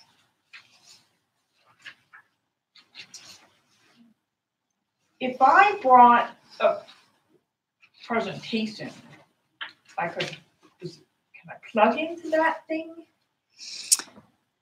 I think you possibly can. Yes.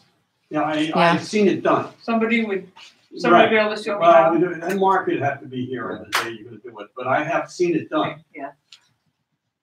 Because there is one on the website, on the IDA website, that it has a couple pictures I thought were helpful in describing glare and what can be achieved with some of the ordinances, like some pictures of gas stations before and after lighting changes and that kind of thing. I could bring that.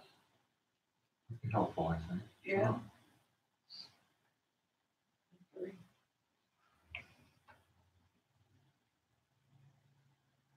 we're all adult learners, and I read that you have to hear something 7 times. I'm just sure that that's continuity, so. Yeah, I agree. I agree.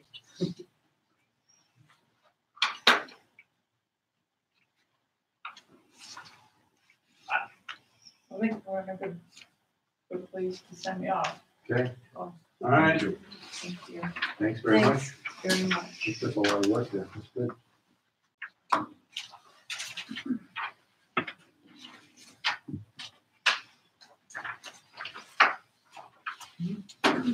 So you're gonna be getting us an updated version of the site regulations, and then it's an item. We made a couple tweaks, so yeah. We have another.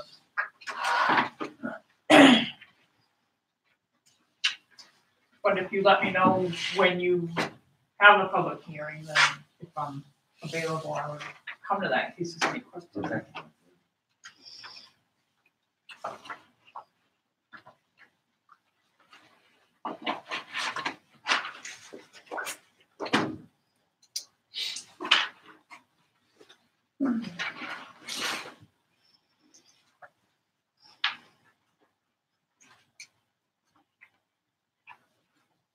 Okay, thank you, Tara. And next month is the regular date. Second Tuesday, Thursday. June 14th, yeah.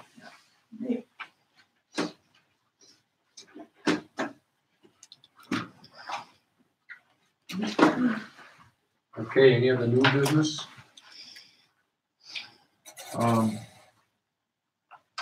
Did we want to ex officio for the conservation? Oh. Yeah, Have a good month. thank you. Thanks, Bye, Tara. Thank you, Peter. How do we, was someone interested in that? Was someone- you were- John. Yes, that's right. Let's just make it short and simple and quick. I'll Okay. accept. Okay, Here we go. done. Thank you. Do you guys have to vote on that or no? It's just, No. he just accepts and that's it? I don't know. Well. Because I mean, everything you want else to was make it official? accepted. We can do that. Okay. I don't know. I'll make a motion to appoint John Racine as the ex officio to the Conservation Commission. Second. All in favor? Aye. Opposed? There you are, now it's official. Thank you. All right, committee reports, I understand Wendy has all kinds of science stuff for us, plans and pictures and stuff. I don't have pictures, sorry. You have to bring up copies. My country home is working and we didn't get our latest updates until right before our meeting, but anyway, we've been, Oh, no, I didn't print those out. yeah, no, it was sort of last, it's all right. I get Mark to do that, it's back. Or if I forward it for everyone. Yeah, 'cause It- you it's look sort of on the computer. Yeah. Kill with your phone. I know, exactly. So we're working with Wood and Wood for the sign design. Horizons is the engineer company. And the committees, Mark and Jim have been working more directly with the engineer. And the town core has been working more with Wood and Wood. We've had a couple of conference calls, and they had sent a few initial designs, and the committee's basically weeded through like 5 initial suggestions they sent us and honed it down to 2, one of which will have a variation, which we're waiting for them to send to us for our next conference call, which is due to be Monday. We haven't quite set that time yet. But the thought is that the goal is by Memorial Day weekend, we'll be able to do a presentation during the day in Town Square, where we'll have 2 designs shown, as well as a handout with the sign kind of photoshopped into the location, so it'll be easier for people to get an idea for exactly where it is and the scale. Mhm. In the past, they had done banners in place, but there was lots of concern that it's hard to make it wind resistant and have it up for longer than, say, half an hour with people there holding it. So we felt like the Photoshop was a better option. So that's the goal.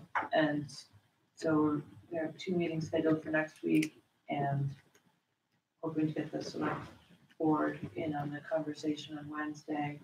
So just to really start honing in, hopefully by the end of next week, to give them plenty of time to finalize some designs. And we haven't really done a whole lot with color at this point. It's more of but just to describe the 2 types of signs in general that we're looking at. One has like the stone tower on one side with wood supports on the other and the sign between. And the other has wood supports on both sides for the sign with a stone monument base. Kind of the 2 different variations that we've been using for. They both have the wood, metal, and stone components, just in different arrays. Good, yeah. Looking at the sign being wood with a green color to it and white lettering. The other kind of cool component that they're working on are icons to hang off the bottom that are able to be changed out seasonally. So have like, a bicyclist, a swimmer, a hiker.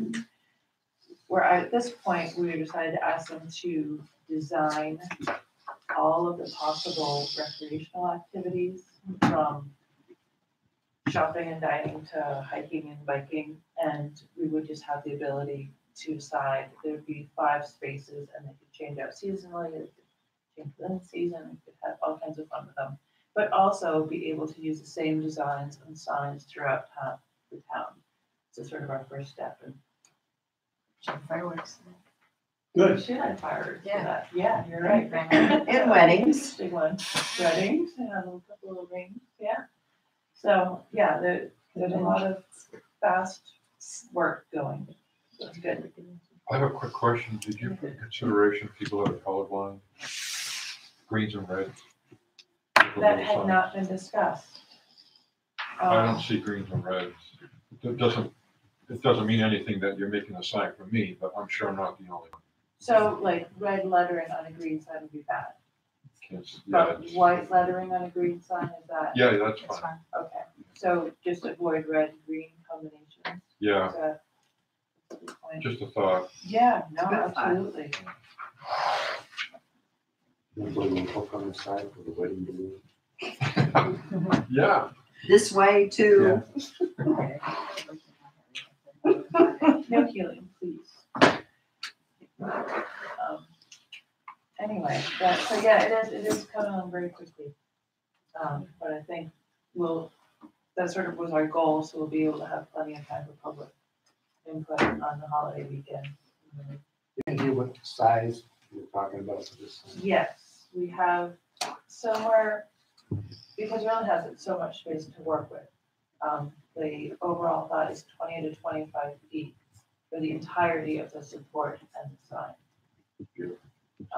So the letters we're looking at between 14 and 16-inch height on the letters themselves, which they felt like was, because they've taken into consideration that we're going to have, of course, a travel lane, and even though the cars are moving slower with a lower speed limit, there is that 10-foot multi-use pathway before the sign, so there's that increased distance. Sure. Anyway, so yeah, they tried to take all that into consideration. Sounds great. Are you offering little field trips to kind of go over to where the sign's gonna be? Yes, on any day but today. Okay. I don't know if you guys have looked into Dreams and Visions. We have brand new carpeting, and Katie and I are gluing every single fixture back onto it, and she's waiting for me. So Okay. I'll check with you then. yeah, like tomorrow. if you go out. Yeah, Yeah. sure, yeah. Yeah. I'll come by the. I'll be at the cafe. Okay. So, yeah. Oh, you're opening tomorrow, that too. Thinking. How do you do it? Oh, are we done? We haven't adjourned. Okay, communications, we have communications, Karen, nothing, okay, thank you. Anything, privilege of the floor, all right, we'll entertain a motion to adjourn. Make a motion to adjourn? All in favor? Aye. All, okay, we're adjourned. Thank you very much for coming. So what do you do to get some kids? Lighting. Isn't it something? Oh, my God. Thanks for volunteering. It's like overwhelming. It's overwhelming. I don't know what language is. And she's right, you need about 700 times. And hands-on stuff too. I mean, to visualize.